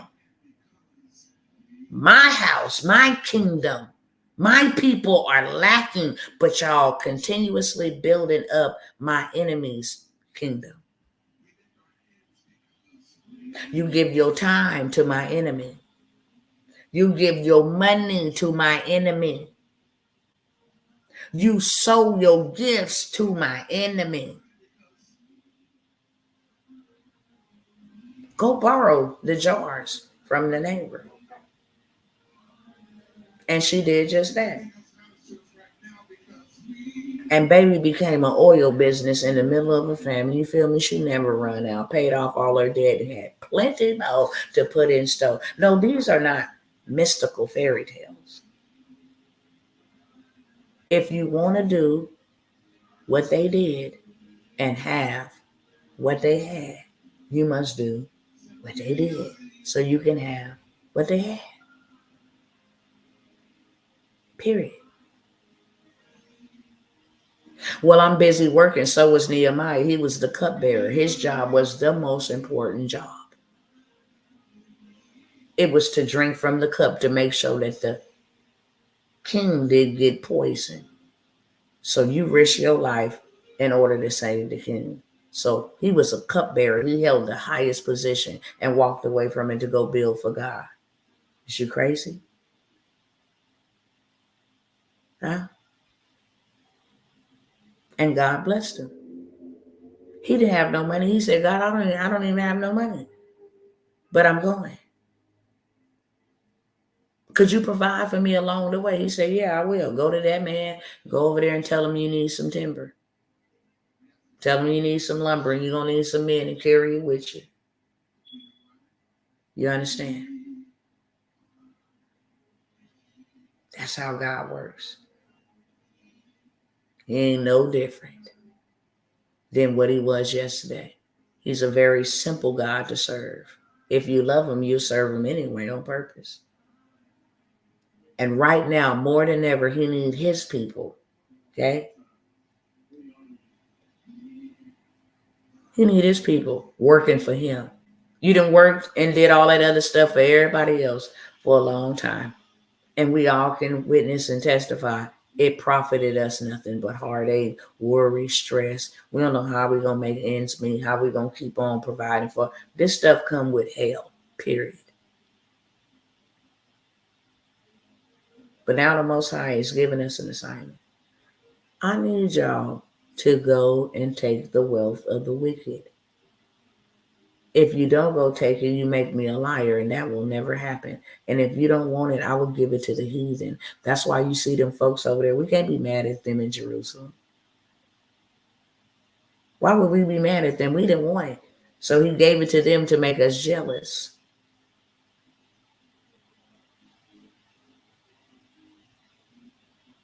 For I know thy great works and how you are poor. And I also know the blasphemy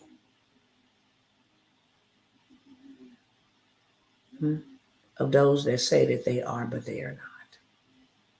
They are the synagogue of the devil.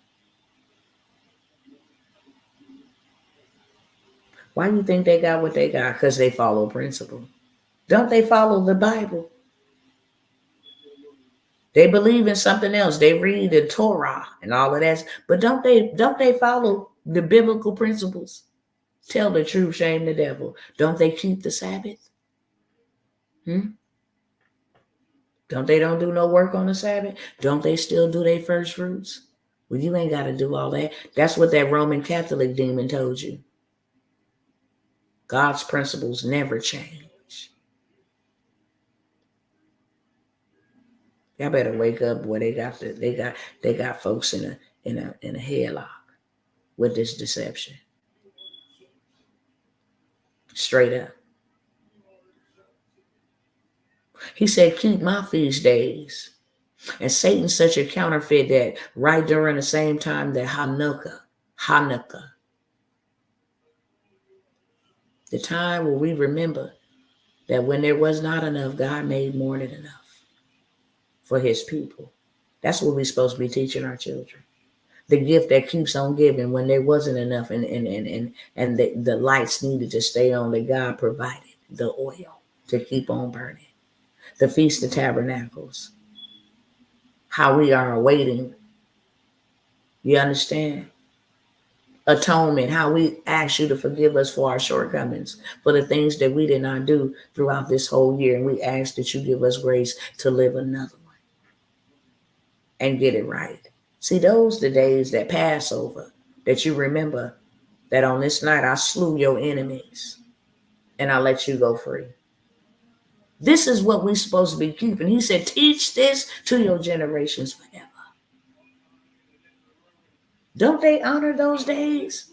That's why they have what they have, and they not even the real deal, Holyfield. If you catch my drift, ain't that something? How them principles will work if you work them, and it don't matter who you is, as long as you work them. That's the way that God is. That He is not a man that He should lie, nor is He the Son of Man that He shall repent. If He said it, so shall it be established. And He don't care if Jay-Z, Beyonce, He don't care if Ben Affleck, He don't care who uses it.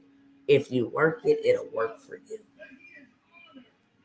But you know the people that ain't working it, his people. His people. That's who ain't working it. Everybody else is working it. This is the greatest time to be alive. We actually get to be. Listen, think about this, and I'm finna go because my time is up. Okay, just think about this. This is the greatest time to be alive. Why? Because now you can do what you was originally birthed in this earth to do, and that was to create. The curse of Adam is to work by the sweat of your brow. That's a curse. That's why you can't never have enough. It's a curse to work by the sweat of your brow. You're supposed to be working by your mind. I see that the earth is void of light. Let there be light. I see that the earth is void of a garden. Let there be a garden. We got these tools that will take an idea from our mind and create a masterpiece. And then you can sell it in the digital space because everything then gone digital, including them branches, them bank branches that it all went bye-bye. Belly up bye-bye. Greyhound and all of these people, now they all letting people go they've been doing this for the last year, maybe two, since Joe Biden been in the office. I don't know. They start letting people off. I'm sorry to inform you, you've been terminated. Yeah. Everything is pointing to destruction. How much more time do you think God is going to give us to get it right?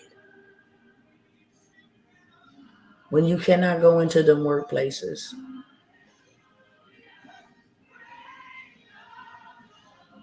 Do you think that God wills for us to suffer? He does not. He does not will for us to suffer. He wills for us to obey. For obedience is better than sacrifice. Well, I go to church and I pray and I give. Those are sacrifices. Do you obey me?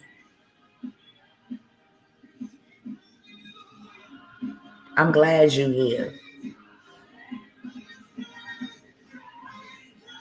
I see another devil then popped up over here.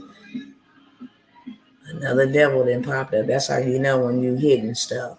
That's when the devil pop up, try to distract. Satan, the Lord rebukes you. Glad your comments was blocked. Keep you right over there in chains of fetters and bondages. Don't you come up over here with that stuff, because we woke and we know the truth, period. Now you and your little stuff, your little symbolisms and going on about your business. We know the truth. That's what we speaking over here. We not no dummies. Dumb days is done. We woke and we taking authority. And you can get mad and do whatever you want to do, but it ain't gonna change the narrative. No, we gonna get this truth over here. My people gonna know their history. We talking about real history, not that Christopher Columbus, not that Rothschild history. Feel me? Not that Rockefeller history, not that Mayflower, Christopher Columbus, not that watered down garbage. Talking about real history, who we are as a people. You don't threaten me or scare me or frighten me. If anything, you rile me up, baby. I'm the right woman for the job. This sword is glistening with it. Think you gonna come up over here and be out of line and think I don't see, because I don't say nothing.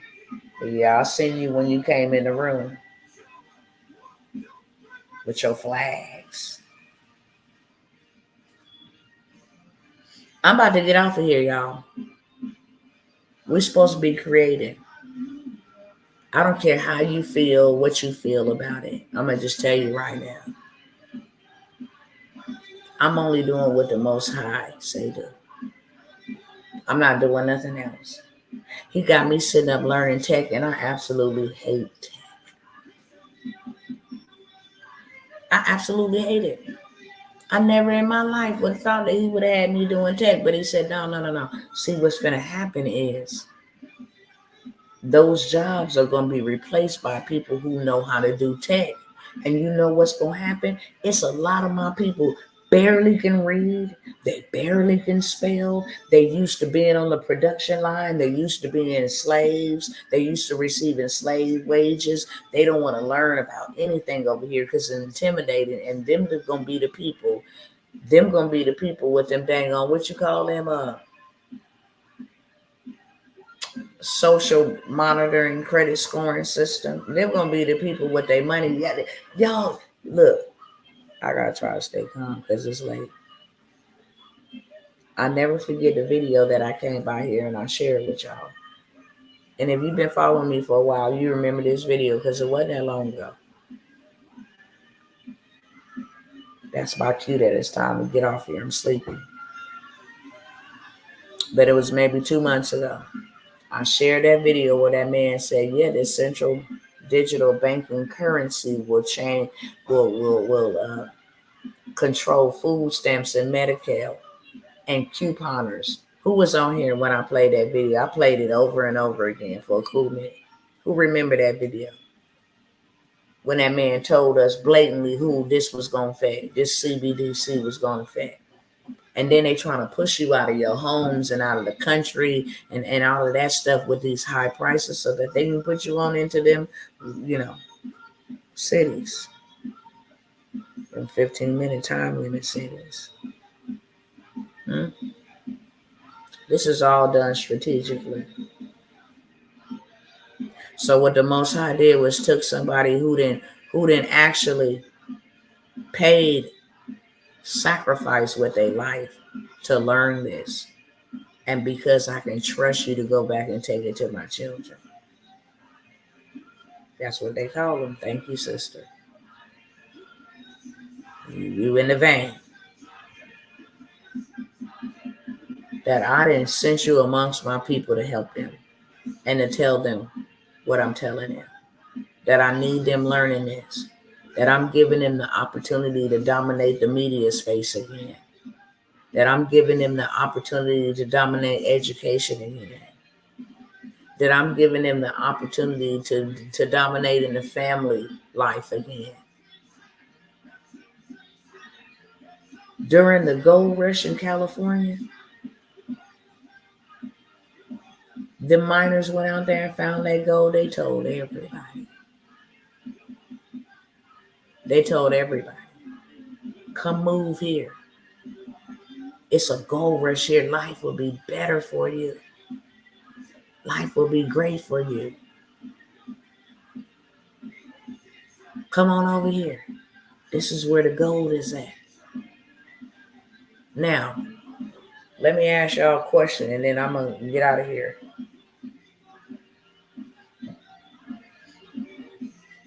All them people that moved to California for the gold rush, do you think that the people who went there to find gold got rich?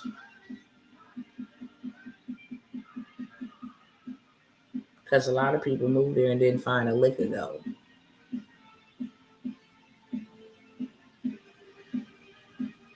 They didn't find a lick of gold. They were sold the hype. There's gold. There's gold. Come over here. There's gold. There's gold. Right? Look in LA now.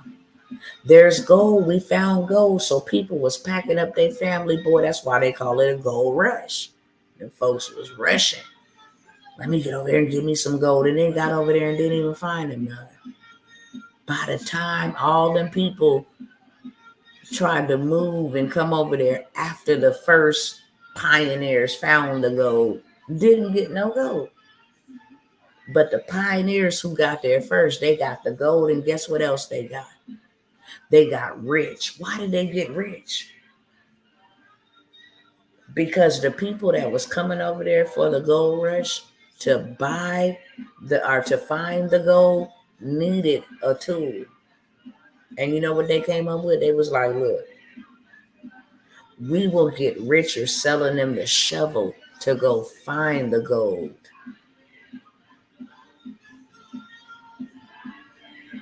than actually going out there mining for the gold.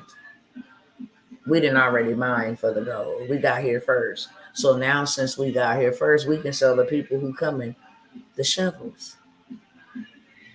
Ain't that gangster? Huh? I hope y'all caught that with two hands, what I just told you. Because you really got to think about it from a different perspective. What is God trying to get to me? God ain't trying to take nothing from you, love. He's trying to put you in a powerful position. You got tools that'll make you go all the way global. You want to go to Africa, Beijing, China, boom. You get in over here on this.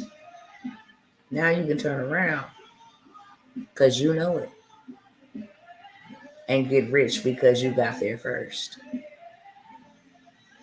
When everybody start coming to settle, ain't gonna be no more gold for them to find. They done relocated their family. You understand? They done relocated their family. They didn't change their life. You know, we got them over here because it is a gold rush. People is over there finding gold and stuff like that. But by the time everybody get here, ain't gonna be no more left. But we're not gonna tell them that. We're gonna sell them the shovels because we'll make more money selling them the shovels to go look for the gold. What kind of marketing plan is that? Let's get everybody over here and then sell them the shovels to go look for gold. We get filthy rich.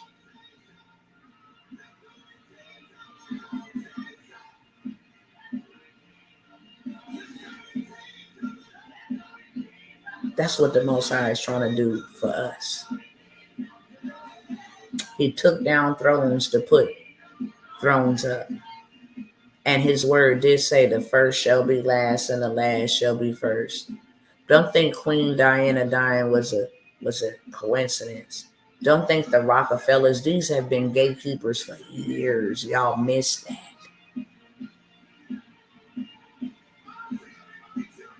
Why officers and officers is losing their positions, even in the church.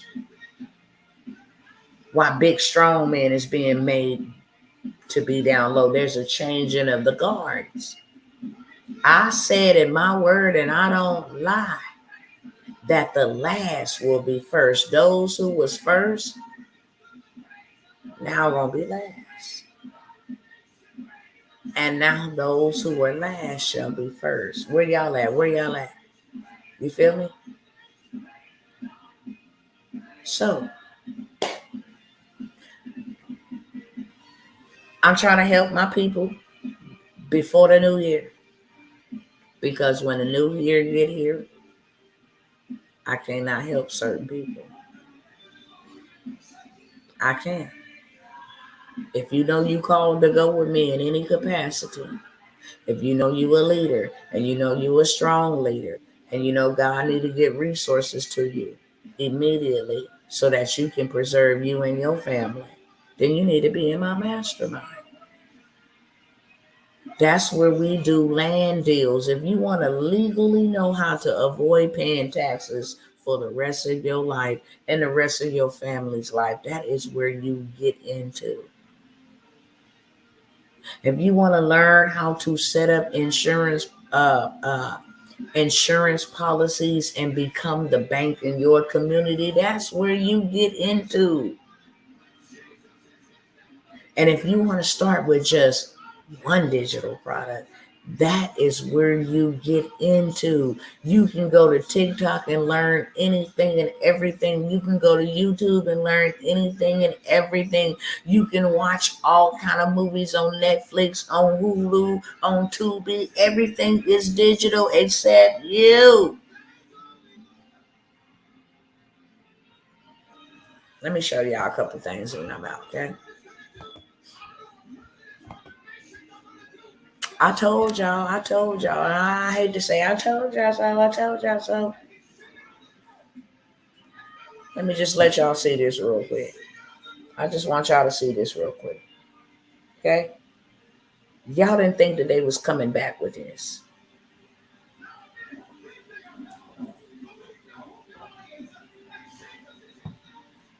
Hopefully y'all can see that. There you go. Alarming revelation soaring. Viral levels detected in water supply. What viral levels? Y'all read the text. CDC's Christmas wishes granted. Nationwide data reveals surging level of newest blank strain in the water supply. Didn't they make a movie and tell us to watch the water? Because that was going to be the next intended target. And don't think it's strange that now California, y'all can't see over here. Hold on. I don't think y'all can see over here. Hold on. Let me show y'all. They coming back with the lockdowns.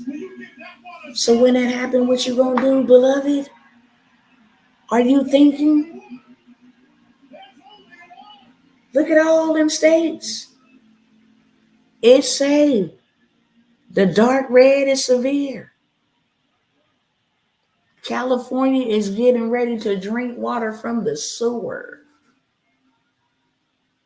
People thought I was crazy when I told them. They got water on the stock market. There's finna be something go on with the water. You don't put water on the stock market. It's finna go down. Water finna be scarce. Are you gonna be drinking some contaminated water? These people will stop at nothing. They will stop at nothing to devour you. Psst. Let me go over here and see what else I want to share. I just wanted to share a couple of things real quick. Hold on, let me see if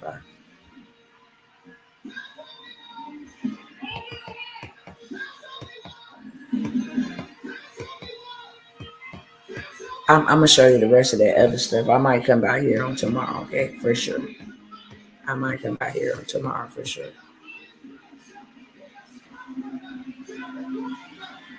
They no holds barred. That's why we can't be no holds barred, okay? This might not mean a lot to a whole bunch of people, okay? I know where to buy cheap land at, but I can't buy it all by myself. There's some moves that you can play. You understand me? That will set you up for the rest of your life to live the best of your life. Get you somewhere in the countryside. Get your own well. We need farmland because farmland comes with water wells. They can't poison in, baby. They can listen. That's why Bill Gates is buying farmland. That's why they're interested in farmland, because it comes with the water well rights. So I'll be telling y'all to come by here and say, look, you get in this program for $9.97. You get in this program, right? This is a person who came earlier and say, look, I need some funding. I said, okay, here go a play right here that I want you to run. Just run that play right there. So they was like, okay, we'll give you $1,700.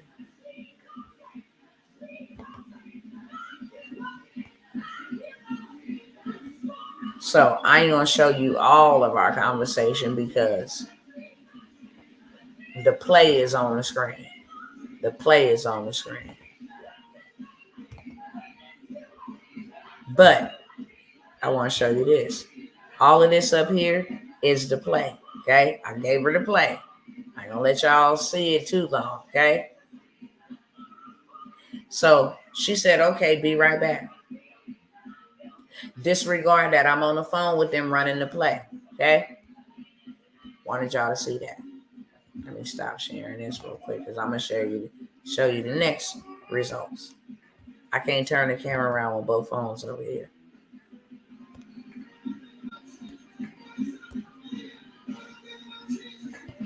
I had to blow this up so that y'all don't see her number and that y'all don't see the rest of my information. I just want y'all to see this. Got 17 from one place. Turned around and got 71 from another. Almost $9,000 after talking to me. Maybe it took me 2 seconds, not 2 seconds, 2 minutes to write the play and send it to her. And just today, she's almost $9,000 richer. I ain't even charged nobody unless you in my mastermind or you came to my events or something like that. I don't even be out here charging y'all like this and get these type of results. Oh, I ain't done. Hold on. Because I want y'all to see. Yes and yes. I don't want to expose the information, but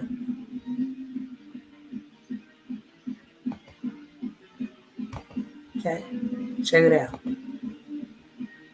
Can I help you get money? Yes. So I gave him a play up here. I ain't gonna show you the whole play. I told him which one to go to. You see it on the screen. I'll let y'all see this one. I can't go back and forth with this camera. Okay. Y'all see what it say? I said, what you get approved for? Said 25K. I said, that's a lot to shout about. You're $25,000 richer. That's what's up. I tell folks all the time, I got way too many ways to play and create generational wealth. He hearted. That's a lot to shout about. This person wanted a little bit more, right? So he was like, I was trying to go for the 50,000. Like, bruh, you just got $25,000. What would y'all do with $25,000 right now? Would $25,000 make you shout right now? Huh?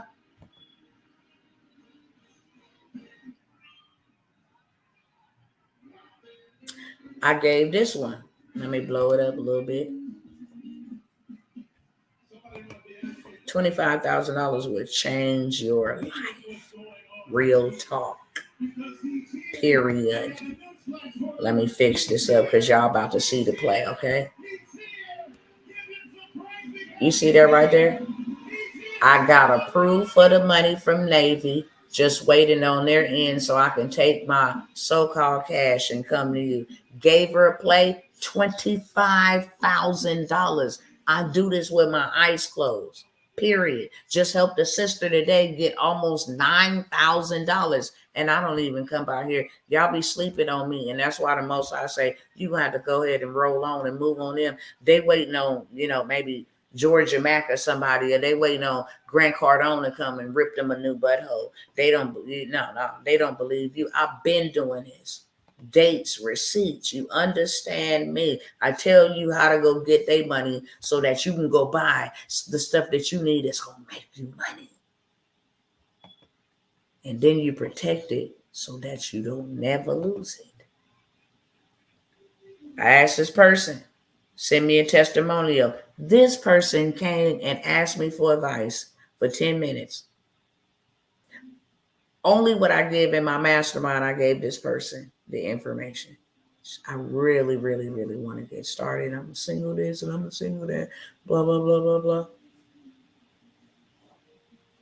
So she came and you see what she got approved for, $25,000. I'll let you see the date on that, 1/18/2023. Okay. I asked, could you just share a testimony? Because sister girl took that $25,000 and then didn't even come in and say, hey, let me get with you so I can make some more. Thank you for sharing the information. Let me come with you. You just showed me in 10 minutes how to get $25,000. I need to get into one of your courses that you're going to teach me how to rinse, wash, and repeat this over and over and over again. $25,000.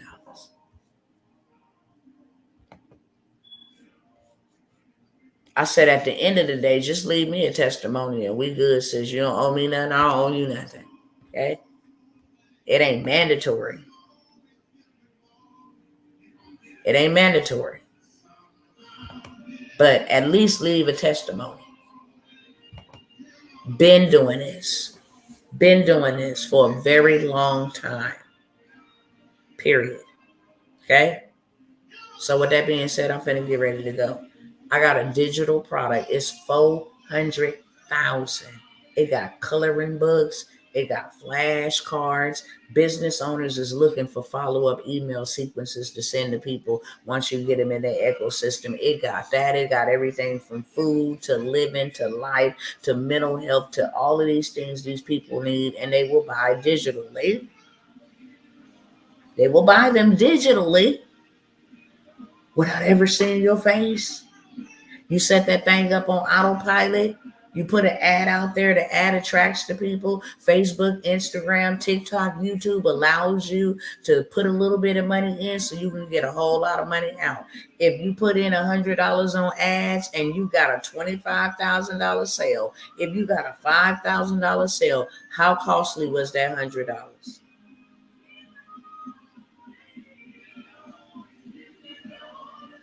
It's a way to play the game. It's a way to play the game.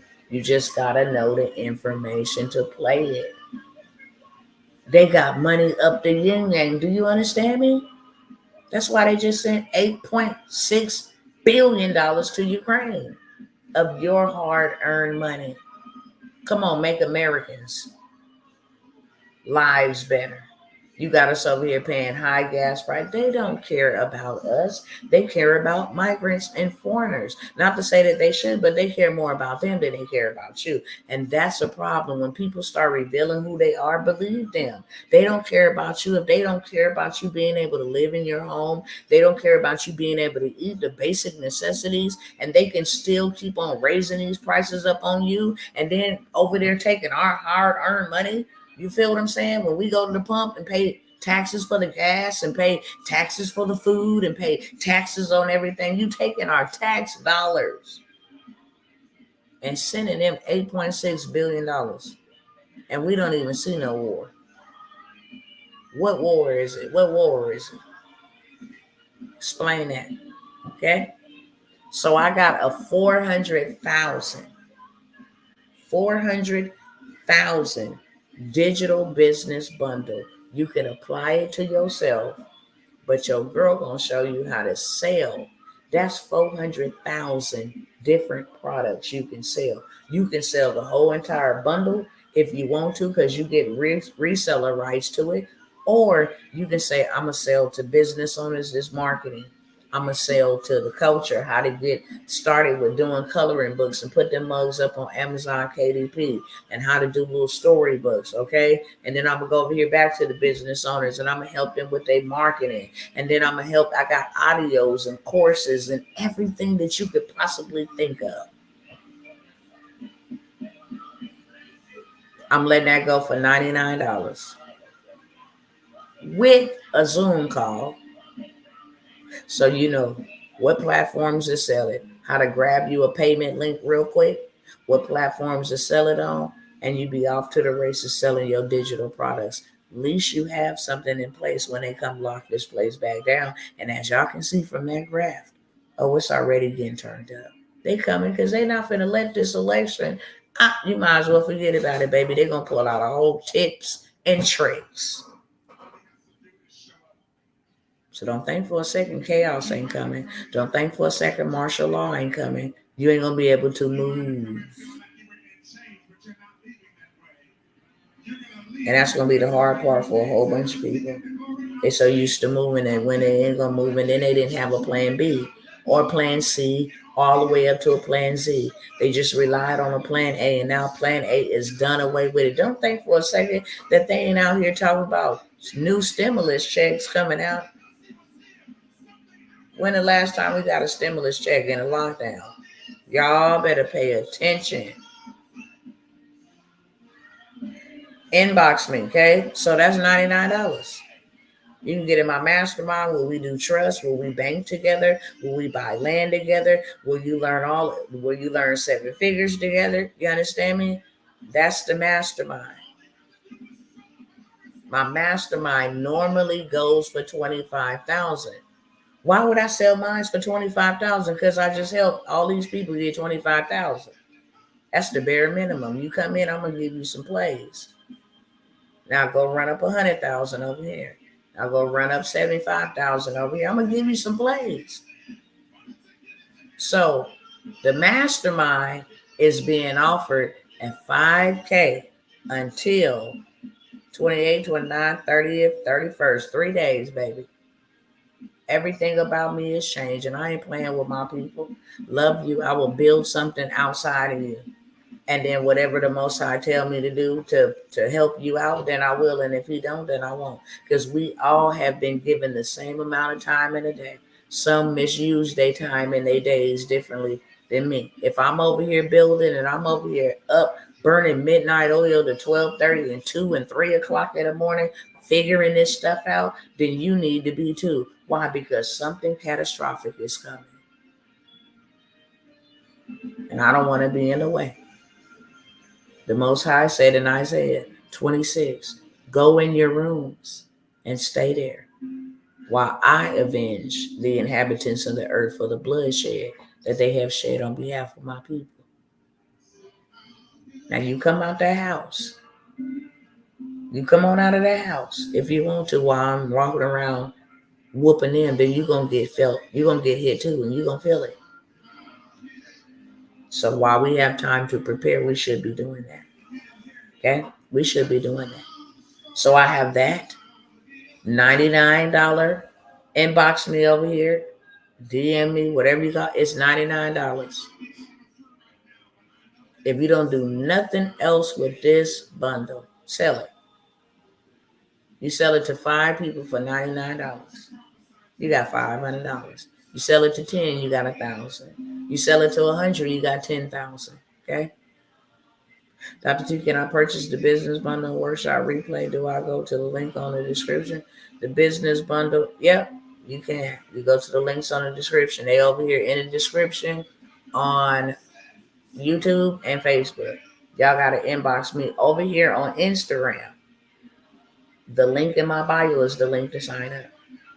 I changed it earlier. It's the $99 link. So the link in my bio is the link to sign up. Okay. I also got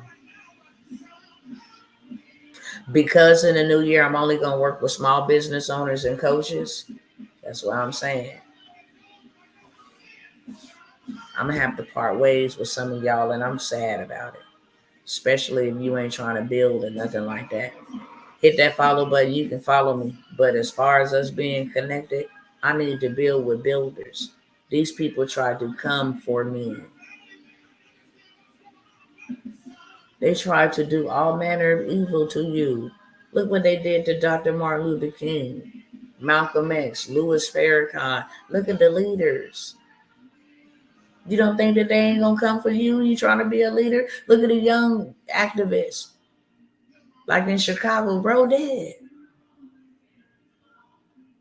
We risk our lives for this. Dr. Sebi, thank you. Look at our leaders. Look at the man up in where they went into that grocery store and shot all them black people because he had came out with the car that run off of water.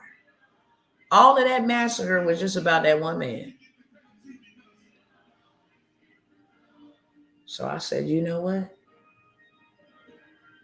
This time, if you teach a lot of people, they can't stop us all. Who really then picked up Dr. Sebi mantle? Who then picked up Louis Farrakhan mantle? Who then picked up Nat Turner's mantle? Where they at? Who then picked up Moses' mantle? Who then picked them up? Martin Luther King mantle. Who then picked those up? Harriet Tubman mantle. Who picked them up? Because the race was still supposed to be going on. So now it's like, if they get rid of you and nobody to take the mantle, then they just keep on completing the same cycles. But if you teach a whole bunch of people, they can't stop us all. They can't stop us all. Y'all feel what I'm saying? That's why Dr. T show up the way that she do, because my mind is a mastermind. My mind is a mastermind. And I have to be in tune. I didn't ask God for riches. I asked him for wisdom. I need to know wisdom how to build. He said, take all that money and go buy some land and build a community. Y'all gonna need a bank, a hospital, you're gonna need a school and a grocery store. Don't take that money and try to go flex with it and try to go buy all these fancy things. Very strategically. I don't care if you don't take a paycheck right now. You'll reap the harvest later on. Go build, go do this, go preserve yourself this way. Go sign up and get this insurance policy. Go do this, go do this. This is what he told me. I have been led by the Most High God to be a preserver, not only for my family, but for his people. And that has cost me something. But I'm willing to get my rewards after this is all said and done with. The greatest mission, the greatest payback. God, if you wanted me to go through all this hell and I lost both of my sons out here playing in these streets, then what I want for you is for you to save my people. Your people. Your people, my people. It's a covenant. I'll say yes to your will and your way. But I don't want this happening to another soul. Now, poverty got to go. Period. We got to get rid of this. Give me the blueprint. Let me know how to get access to the secret riches in hidden places, to the dark secrets that they hide in the mountains. Give me the wisdom. Not only give me the wisdom, God, I didn't even graduate high school. So I need you to give me the knowledge and the understanding of how to articulate. And when they use big old fancy words, let me be able to receive and reciprocate them. Let it be able to stick so I can teach your people. I have had to endure hell and sacrifices for the last 3 years to get my people in position. You want to know what real boss moves is? Boss moves ain't out here flexing on nobody. Boss moves, real boss moves is where you can take a person and put them in a position that levels them all the way up. That's a real boss move. When you can put somebody in position, change their life. When you can put somebody in position, they $25,000 richer. They can go out and get some batteries, some extra blankets. They can get rid of one worry that I'm not prepared for what's about to come. It's going to be wintertime. It's going to be cold. They done manipulated the weather the whole entire year. If you don't think about it, let your mind go back. New Year's, every holiday to stop people from traveling, they started making it rain. It was raining in the summertime. They didn't and so much so that they didn't spray so many chemicals that the sun had a hole in it. 60-mile-per-hour radius, the sun had a hole in it. I'm like, boy, look. Baby, we need to be together. Your skin two is better than one. You feel what I'm saying? We need to have some wood. We need to be better prepared or we're going to suffer, y'all. I got my digital boss, Mentorship.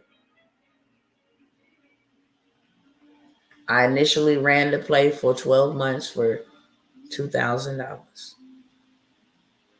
I got an offer, $1,000 for 6 months in a digital boss. You are going to learn so much. I got folks over there with storybooks. I got folks over there right now. As I'm saying, they got digital products. They got coffee mugs, stuff that people use every day. You know how many coffee lovers there are? Go get you a mug business and you ain't even got to ship it. You ain't even got to make it. All you got to do is create a graphic. It takes 2 seconds to create a graphic. Literally. You just need to know how to do it. You just need to know how to do it. People buy clothes every day. Start your clothing brand. People wash clothes every day, buy clothes every day, give away clothes every day, outgrow clothes every day.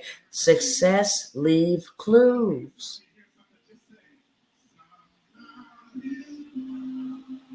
Got that for $1,000. In 3 days, we're done.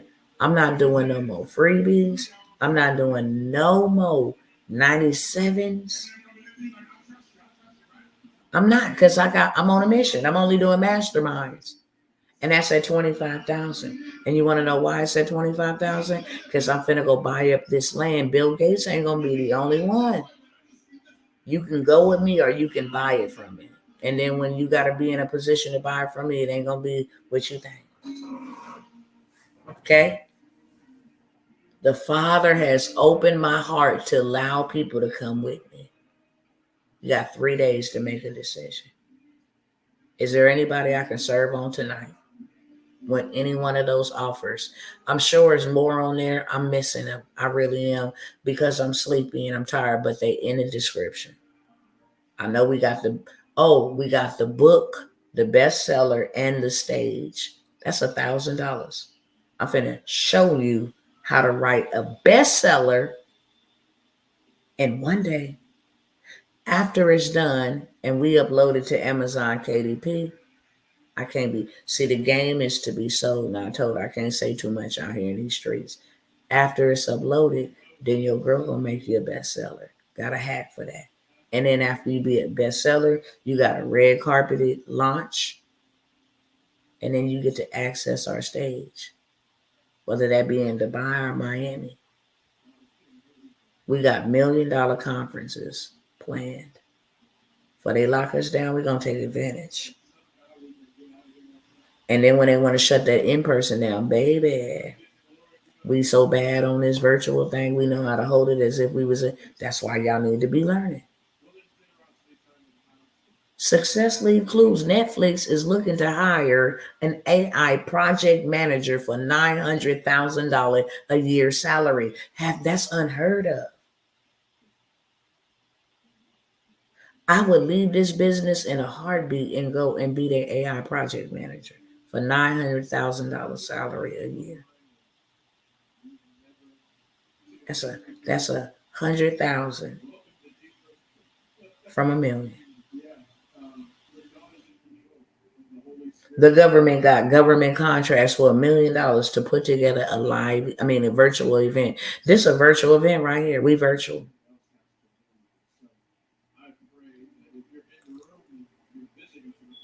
I've been on replay for the Holiday and group, right? Period. I love y'all. If I can serve y'all, who would like to go with me? I'm just, if it's for one, if it's for two, I'm not messed up about taking the masses of people. I'm just here for who I'm here for. Somewhere in them price points, you can get in where you fit in. Next year to do a business with me, a book, a bestseller, that all by itself. Now you become a ghostwriter. Let me show you how to get you 1 to 2 clients at $5,000 each. That's $10,000 a month. If you can handle 4, because ChatGPT is doing the work for you. Okay? Hint, it's doing all of the work. Literally. You get 4 clients at $5K. You sitting at the house, you good, bro. You can go to the pool, you can go to Tahiti, you can go wherever you want to. I got some stuff for y'all. Y'all make sure y'all tap in with me. I love y'all. I'm sleepy. I can get into at least one for now. That's all I'm saying. That's all I'm saying. Start where you can and then scale from there. But don't delay. Don't delay. I have to constantly tell my team, you want to do this, you want to do that, you want to do this.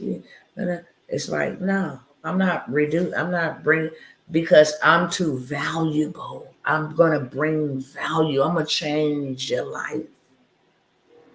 I'm going to change your mind, and I'm going to change your money. And that's coming from a woman scorned. Poverty took something from me that I can't never get back in this life, baby. And I this is the greatest revenge. You took something from me, but you will not continue to take from them. And you ain't finna go make me punk down and lie down and cry it out and boo-hoo and then take pills and drugs. You got me messed up. Baby, everybody finna get this work. Do you understand me? And those who want to come out of poverty, they can dang on show come out of poverty. Because I am here, Dr. Tawana Worlds, the disruptor, the deliverer, to deliver you from your captivity. So you can't come up against something that ain't came up against you. I got the victory. So now I got the keys. All right, y'all. Love y'all. If you tapping in and ready to go, I'm ready to receive. Okay? Y'all make sure y'all show up tomorrow. I got an amazing tool. I'm going to demonstrate these tools and show y'all how easy it is to get you some right now money. People doing $10,000 a week. I know I'm trying to get off of here. It's 12:47. But I also know when the Lord send me here for somebody, and right now somebody is debating with themselves, should I go? Should I do this? I'm here to tell you yes. And how do you know the Lord is talking to you?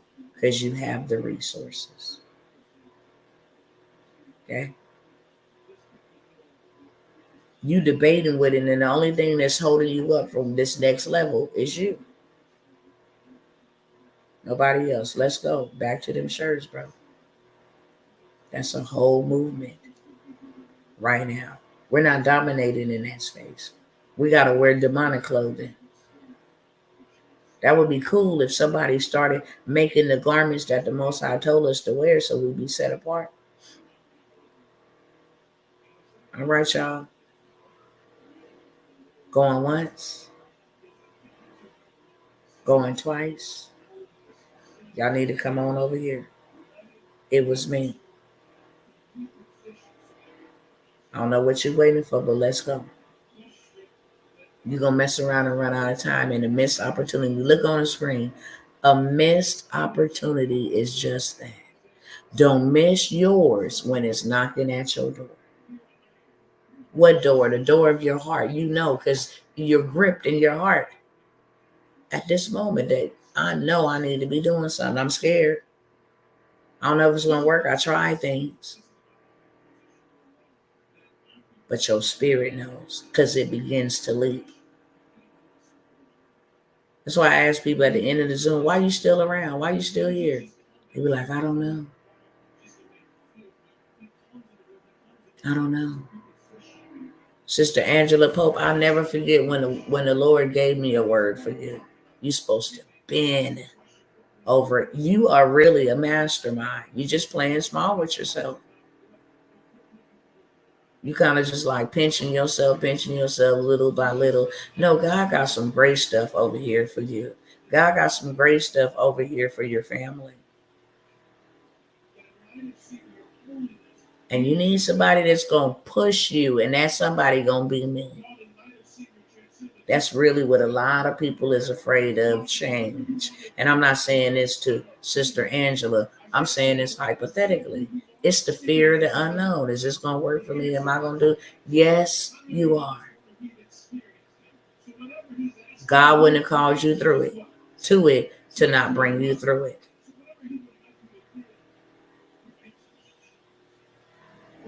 You know how hard it is to write a bestseller? Everybody and their mama should have been on the book deal. Why? Because you can write it one time and reap a harvest forever. When you don't wake up one day, that book will still be generating royalties for your family. Royalties. That's generational wealth.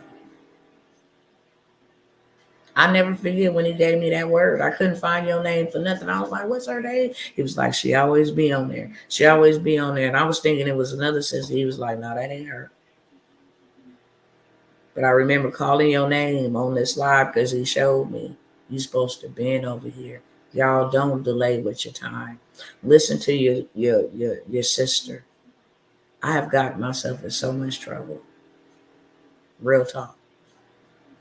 Because I wasn't always this willingly and obedient. Pain taught me what pride wouldn't let me learn. Real talk. So I speak to y'all by the Spirit. I speak to y'all from real transparent moments. I was hard-headed and rebellious. I didn't know no other way because I raised myself practically after a certain age. So it was hard to break through to me. I was very stubborn and determined. I didn't know when to let go. I didn't know when to obey, how to listen. I knew that I loved God and I knew that I needed Him to help me. But I've learned a lot of lessons, not through just trial and error, through pain. So now effectively, I can teach and I can equip you and skill you. Okay? If you know you're supposed to be with me, let's go right now.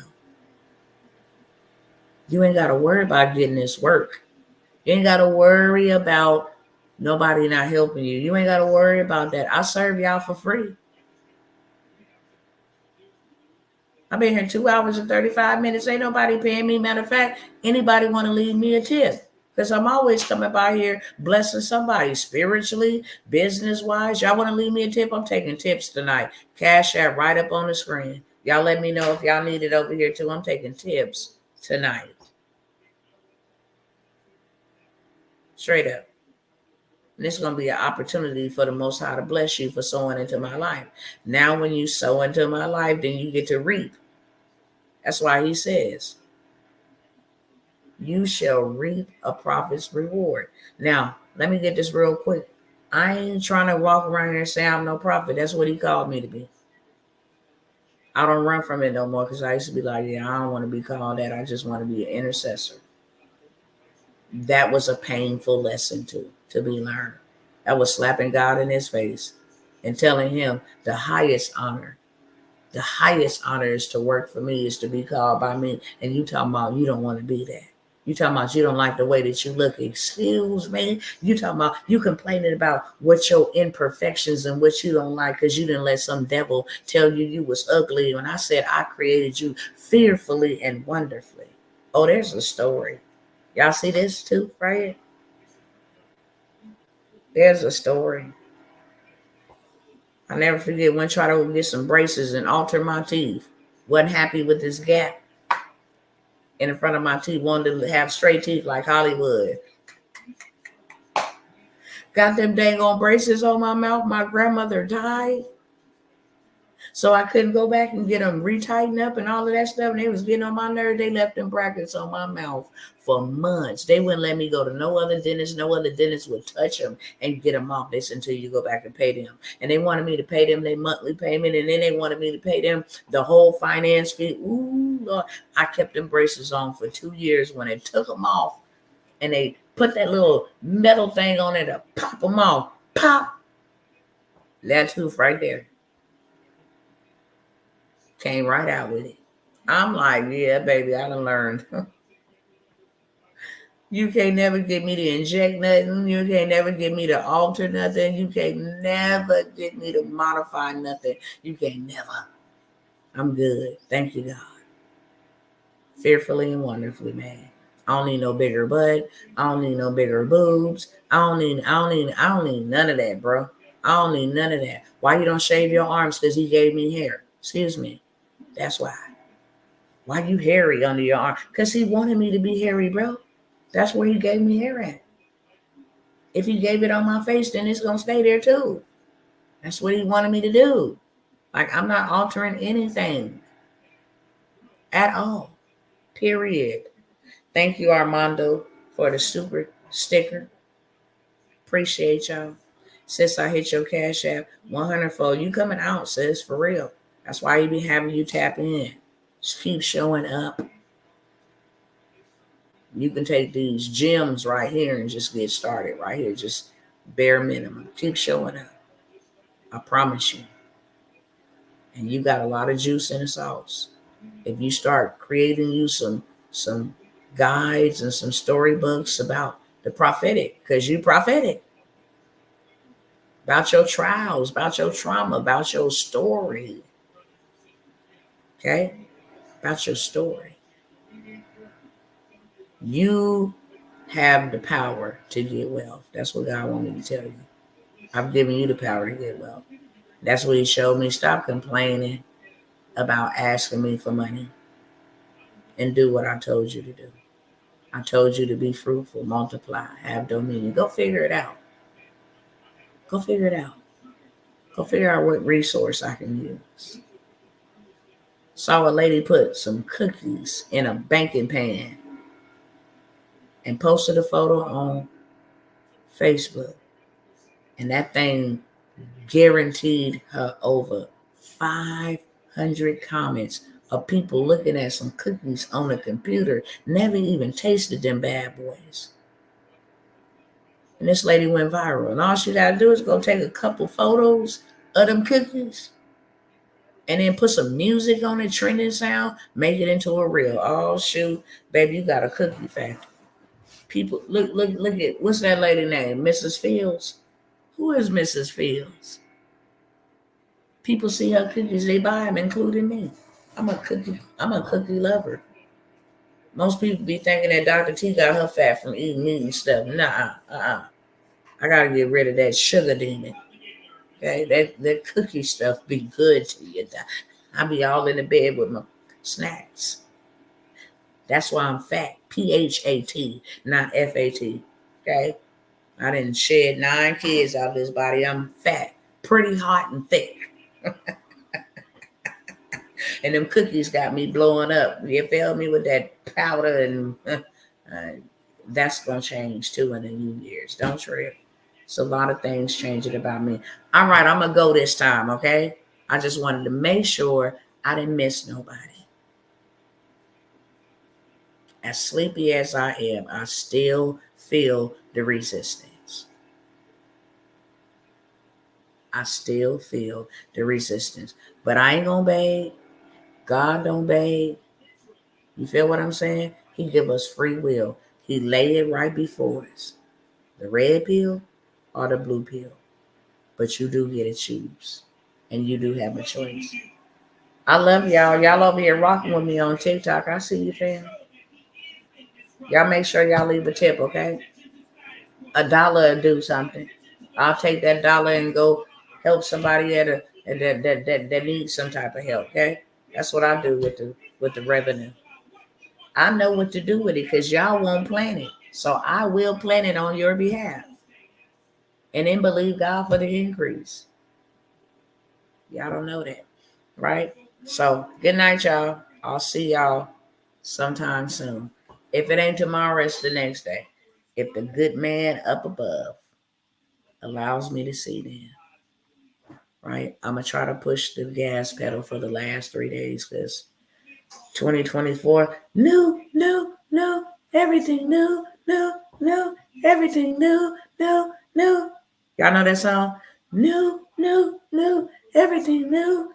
Okay? All right, y'all. Be blessed, stay safe, stay vigilant, and be prayed up. Watch your surroundings, right? New, everything. Watch your surroundings.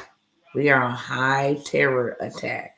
Don't be in massively overcrowded spaces. These are just instructions because I won't. You don't need to be trying to watch the ball drop and all of that stuff. Telling y'all. And be in prayer. Be in prayer for real. Father, have mercy on us. Hide us with your wings. Preserve us. He said, pray that you may escape all that is coming on the face of the earth. Escape don't mean be raptured up. Escape means be prepared. That if it's a famine, I took the steps to have food. That if it's a drought, I saved up enough water. Let it pass me by. Peace.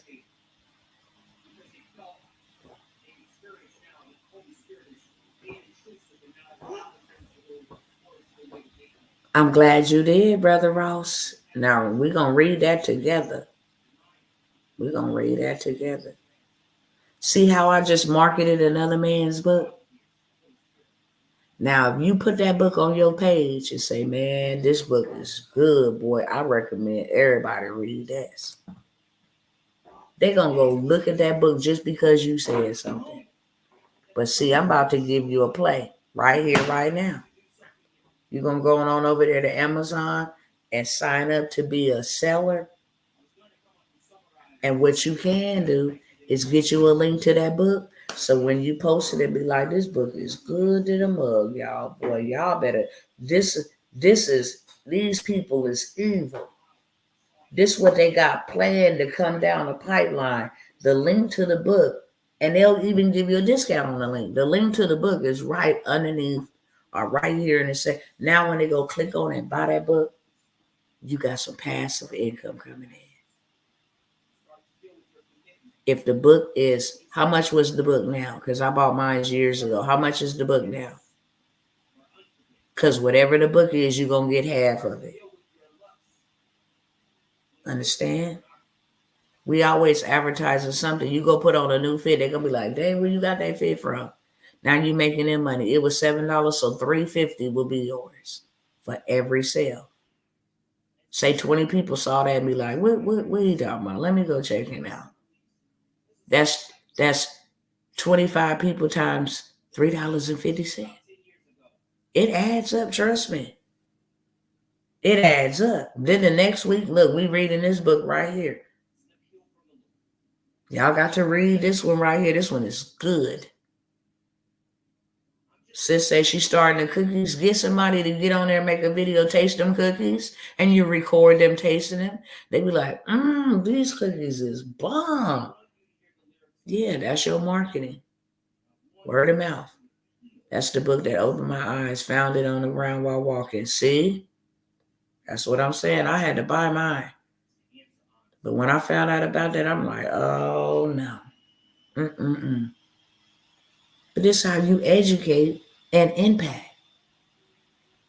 We read in a book together, so we make sure we get educated. And all you got to do is click that link. And that link going to be mine. You going to get the book at a discounted part? And I'm going to get a discount for connecting you to. It's the middleman. All right, y'all. Peace out. I love y'all. That's a play that ain't going to cost you nobody. That ain't going to cost you nothing to nobody. Go run it. Implement it.